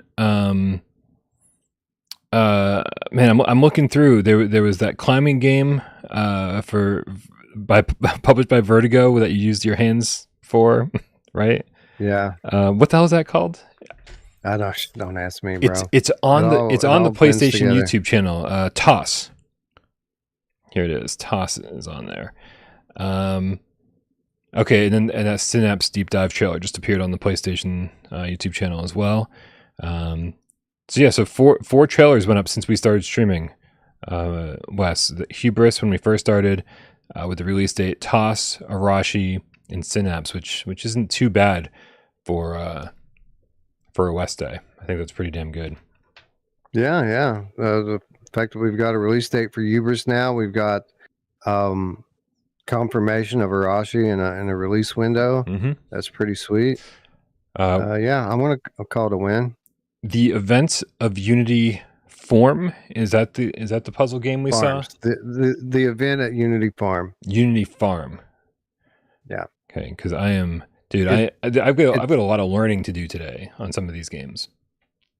It's a story-driven, horror-themed puzzle adventure, basically first person. Again, it's an indie title from an indie studio, and that's very obvious when you're playing it. Mm-hmm. But it was fun. The story was good. There seems to be a lot of game there. Initial impressions were very positive with that one. Nice. This is here. I was trying to grab trailers as we went, but that's just not happening. What I'm going to do, you guys, just because I highly doubt that most people we're going to sit here and watch something for 3 hours with us. Although I've got to say, you did, because I saw about 700 of you for most of the time here, and when I looked over at the upload stream that was going on, there was about 1,200 over there. So I've got to say we had more than half the number of viewers that they had, and they were the ones doing the event. So I got to say that is a pretty solid number of people. Thank you guys for hanging out with us today. That's so cool. Hey, before we continue, Wally just sent a tip, and I want to make sure that we don't let a few tips and comments go. So let me just go through and see what we missed during the show. Man Bear Pig Game Cat with a $2 tip says Gabriel Chavez is my coworker. My coworker is lazy. I hope you're still at work and Gabriel Chavez just got a shout out. That was like 2 hours ago though, so maybe not home there anymore. Michael Grant with a $2 tip says, I just wanted to say wasted when you fall. LOL. This is for the treadmill game. Yep. Yeah. Pretty good. Waleed is now a Game Cat, specifically White Tiger with the Canadian 220, says, is PSVR2 forbidden to mention? It felt like that for a little while. You said it though. I mean, there was more there than it felt like. There were so many like App Lab titles. Oh, we kind of missed the forest for the trees here. Yep. There was some solid stuff in there for PSVR too. Absolutely. Although Plo617 said this channel will have to change its name to MetaQuest without Parole soon. I just think that Upload should change their name. Like, why should we have to change ours? Yeah. We are devoted to PSVR2. Upload should be Upload Quest VR, and I think that would be appropriate for what we've seen from them for the last few years. Wally is now a Game Cat, specifically White Tiger. That's not a slam, by the way. You know, I just feel like they should be more transparent with the shit they want to cover. Wally is now a Game Cat, specifically White Tiger with Canadian 220, says, so many already existing games, new AAA games. I think. Yeah, well, coming. This is the Upload VR showcase. You know, right? It's not Sony showcase or anything, right? And I think it's very fair to say they Upload VR somehow has less subscribers than we do over here without Parole. So I think that's the kind of thing you kind of have to look at when you say, well, what kind of showcase are we going to get from them? Historically speaking, we kind of already knew, and I think this is actually a step up from last year. This actually had bigger titles, more interesting titles, more Steam VR titles, more PSVR2 titles, obviously, because PSVR2 wasn't out the last time. So I think this was a step up for them, and so I think they're heading in the right direction as far as this is concerned. Dude, Madison looks sick. I so can't wait for that game. I was surprised with the Madison trailer that they showed. They were focused more on the visual upgrades rather than, hey, look at the VR interactions in this game, which was kind of crazy. I thought they'd be like, oh, look, you have two hands. Look, it's Madison, but you have two hands, and this is how you pick stuff up. And like that's what I want to see. Not like, oh, we overhauled the graphics, which is nice, which is very nice. But that's not what I was expecting to see at all. Maybe the aim is to sell their existing player base on VR. Like, you love our game? Look what it looks like in VR. Like, maybe that's what they were going for with that. Yeah. What was it? Numata? I'm looking it up right now. Yeah, I saw there was a conversation about that game on like Twitter or something last week. People were saying we need it in VR, and here it is. Asking you shall receive. Yeah, I would love to get some kind of confirmation on PSVR 2. This is really strange. So hold on a second. So Perp Games looks like they published Numata. Yeah, they have a web page for it. Okay, so but we don't have any right now. We don't have any. Okay, it's just a press archive. Looks like. So no platforms listed here. Yeah, and this is just a. Okay. Well, that's what I'm going to be keeping a close eye on because it looks fantastic. Graphically, it looks really realistic. And that's what we're looking for in horror VR games. We didn't see that very frequently today. Lovecraftian survival horror, they're calling it. Disturbing and brutal gameplay. Disturbing and brutal. Nice. Alejandro D, Catalergic Game Cat with the $5 tip says, I was the one who asked you about Numata. It was last week during the Synapse Gamescast. Hell yeah. Fuck yeah, that's great, man. Thank you for speaking up because I knew somebody asked about it recently, and I looked it up because of you, and I'm very excited about it. Hopefully I can poke Perp Games a little bit and see what they can tell me. Yeah, I think we should know more about all of this stuff soon.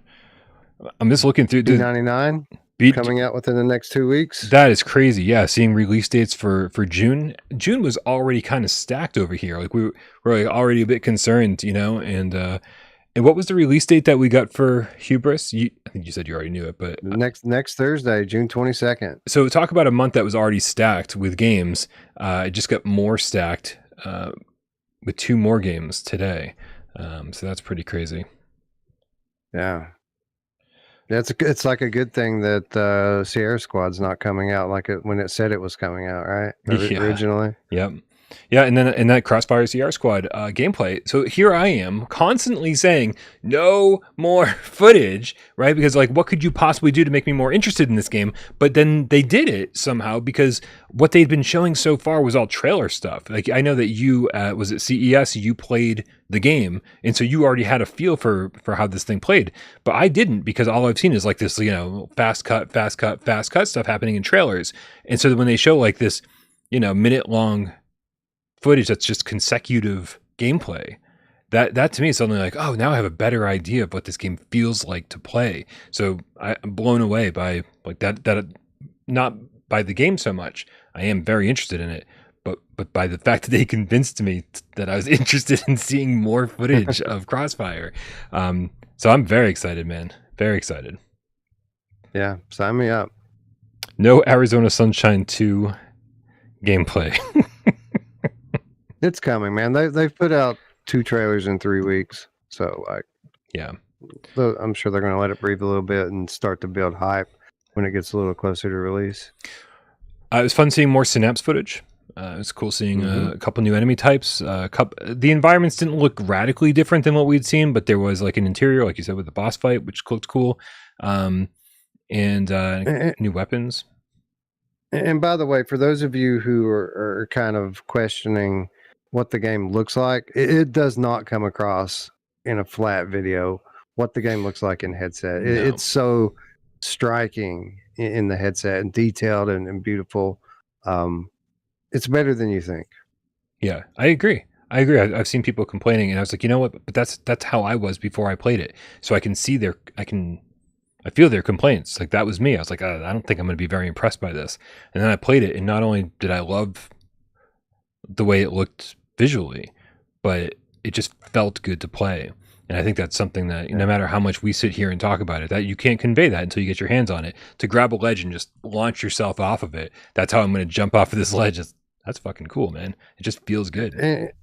And the real hook with the game is the telekinesis, using the eye tracking and everything being seamless, with regard to the telekinetic ability. Mm-hmm. And a big part of that is the fact that you're in a black and white world, and things that you can interact with are, glowing in color. You can see what you're focused on.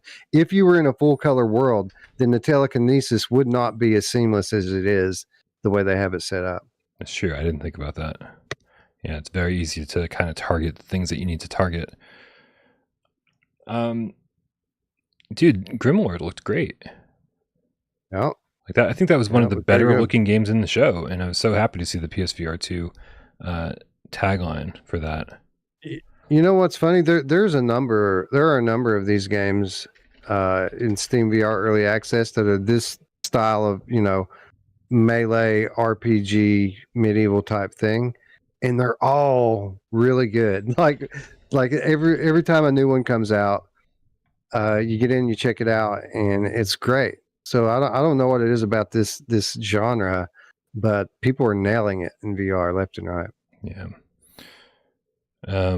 TMS says Agony is coming to PSVR 2. That would be great. I know Agony was supposed to come to PSVR 1. Didn't turn out to. It's one of those games that didn't turn out to be great on the flat screen, but if you get to play it in VR, like everything, VR kind of makes everything better. It used to be my tagline before I forgot to keep saying it. It just launched a few weeks ago on Steam VR, and they did not promote it at all. Not at all. Like I didn't know. Only reason I knew that it came out was because I had community members recommend it to me. Like you should check this out. This is your type of thing. But yeah, man. Hopefully, when it comes to PlayStation VR, they actually promote it a little bit. So did you actually play it? Not yet. No, it's only been out about a month, but no, I didn't. It's been a full month. I have a chance to yet. The physical PlayStation 4 version on my bookshelf behind me, sealed, because I was waiting for the VR upgrade. Like so many PSVR1 games that we got a promise of and then they never delivered. I've got probably 3 or 4 different PlayStation 4 games sealed that just never got the VR upgrade we were promised. Notably, Agony VR was not like a mode. It was a separate title, actually. And if I'm not mistaken, I think it may even have been done by a different developer than the original game. Yeah, I think you're right with that. And that's the risk you take, obviously, when you just buy. That's why I saw some people in the chat say, "I'm so glad I didn't buy Madison. I was waiting for the VR news." And yeah, it doesn't look like it's going to be the same. Doesn't look like it's going to be the same SKU, which is totally fine. Like for certain games, I'm 100% paying for again. I have a harder time with the PSVR2 conversions of PSVR1 games, but for the right game, I'll pay the right price. Right. What else stood out for you in the showcase, man? I am looking through, and my handwriting is terrible. Lo-fi looks awesome. It looks beautiful. It looks like, gameplay aside, and that's the biggest question with the game is what kind of staying power is it going to have? Is this going to be something that you want to return to time and time again to spend time? It's a huge sandbox, basically what it is. It's a big cyberpunk sandbox with some story elements, with some side quests, but no really main story campaign to push you through. Yeah. So gameplay aside, it is very obvious that this game is going to provide you some of those wow moments that we all come into VR for in the first place, right?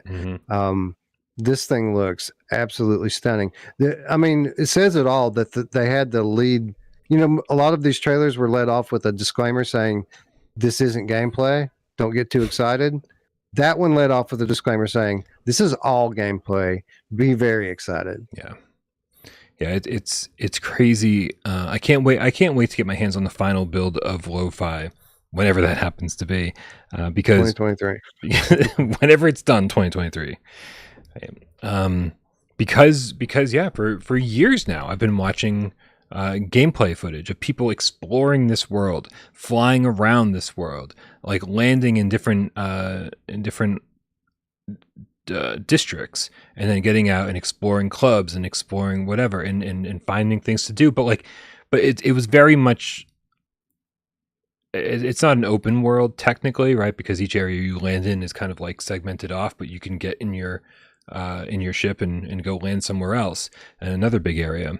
But it seemed like this somewhat open world game that like they hadn't really peppered in the gameplay elements, or he hadn't peppered in the gameplay elements too yet. He's like, okay, let me make sure I've got a big space that looks fucking great for people to play in, and then I'll figure out everything else later. And it's the figure out everything else later part that I haven't seen yet. And so I feel like there's a good part of this game that is going to be a big surprise to me. Yeah. So I backed this on Kickstarter, and I've got access to go in and check it out anytime I want in its early state, and I haven't. I played it once before the Kickstarter. I had access to the earliest alpha build, and it was just an empty shell. Like there were some environments in there. There were no NPCs. There was no gun or anything like that. It was just the environments, and you could fly the car around. I haven't been back in since then. I don't want to ruin it for myself.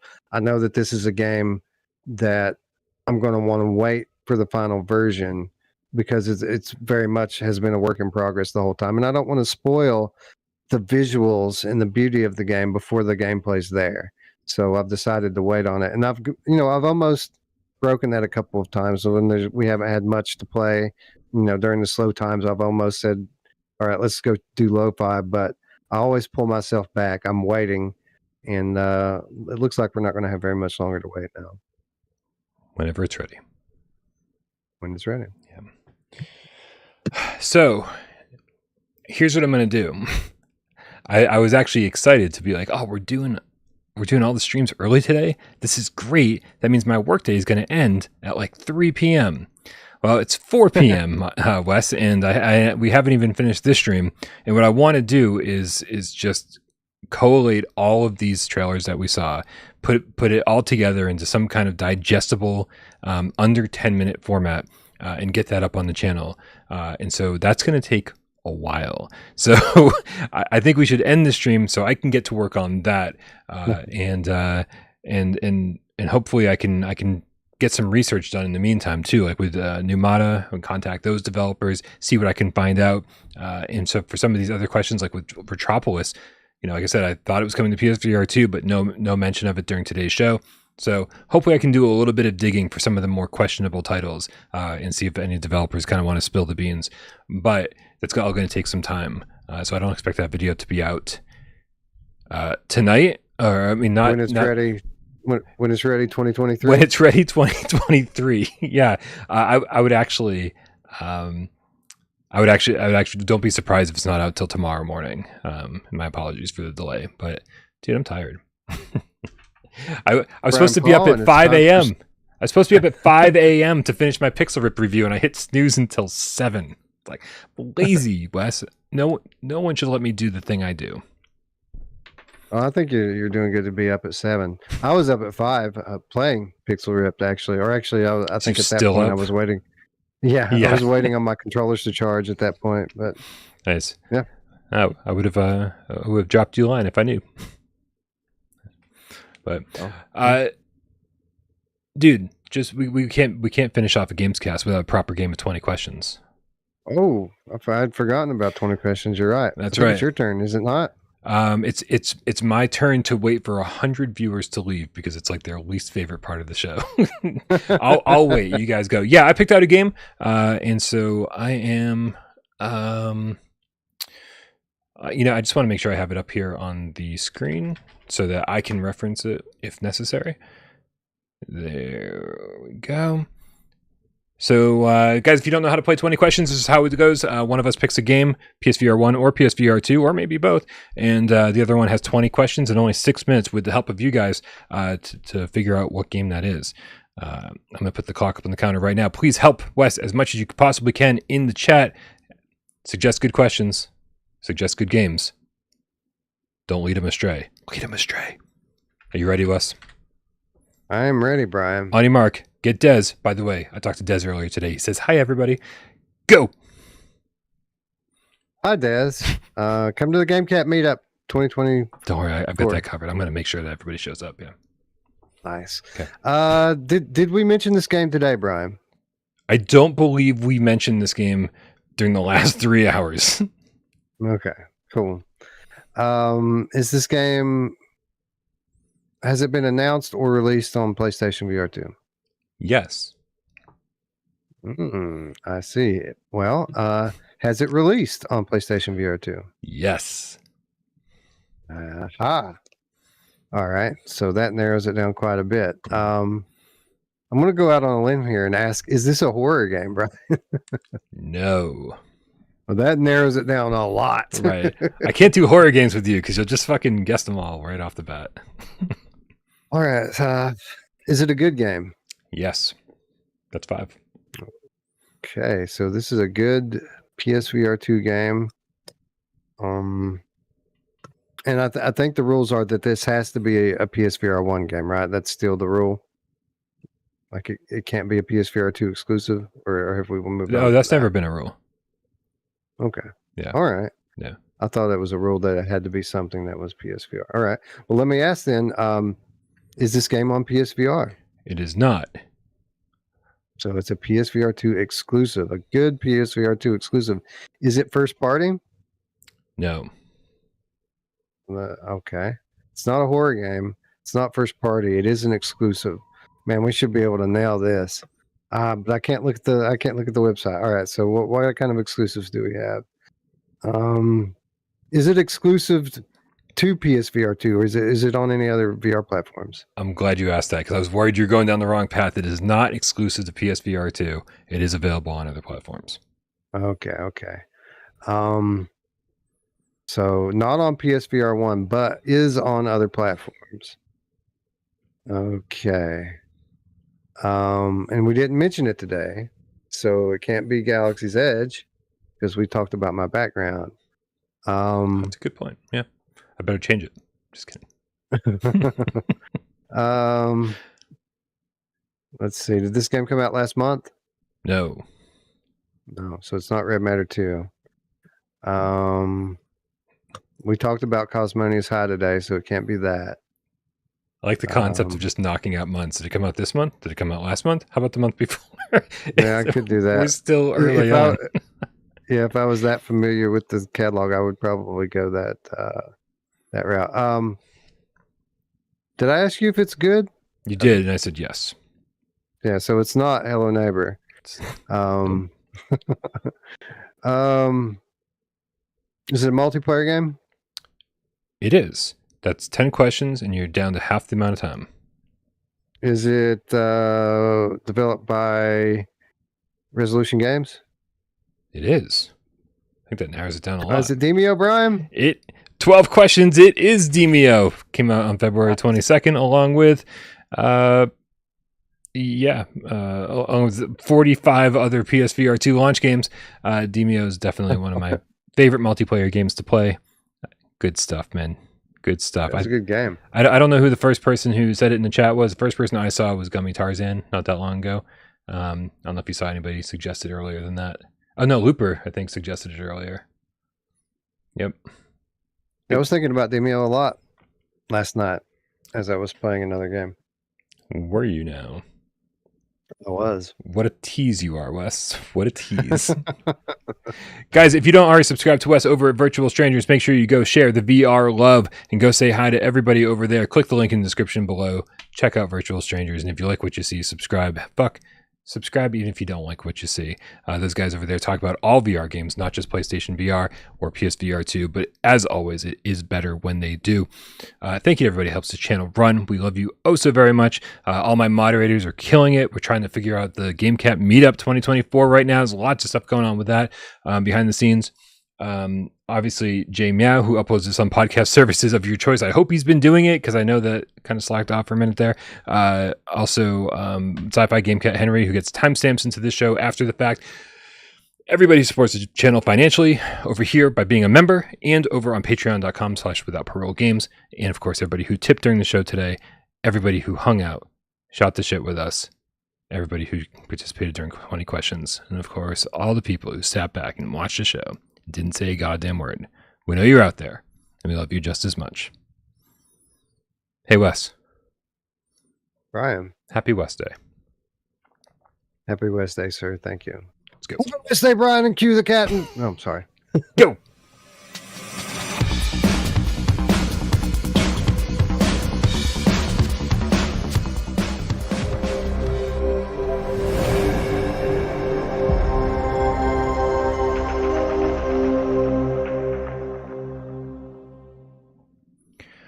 Woo! Good Vibes VR in the chat. Arashi is a Skydance game. It's published by Skydance, apparently. But it's still developed, of course, by Endeavor One, I'm assuming.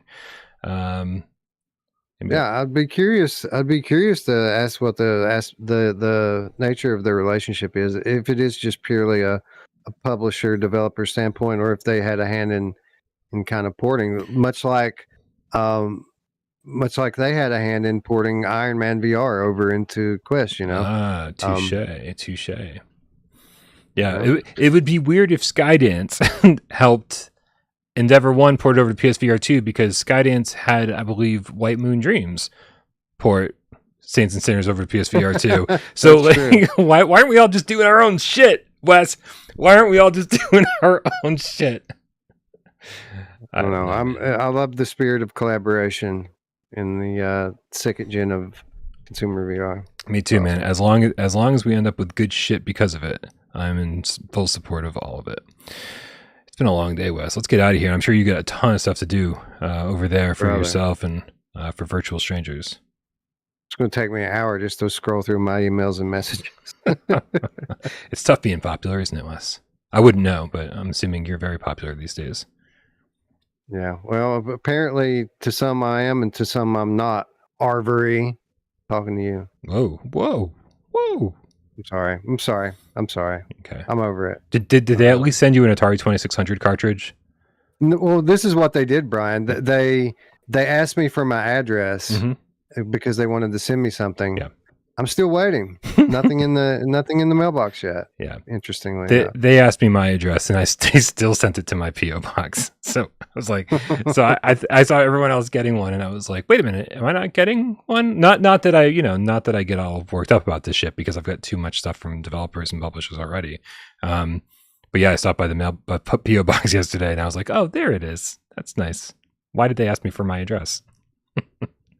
Yeah, they just want to stop by and say hi sometimes. Yeah, for real. All right. Thank you, everybody. We love you. Good night. Or good afternoon.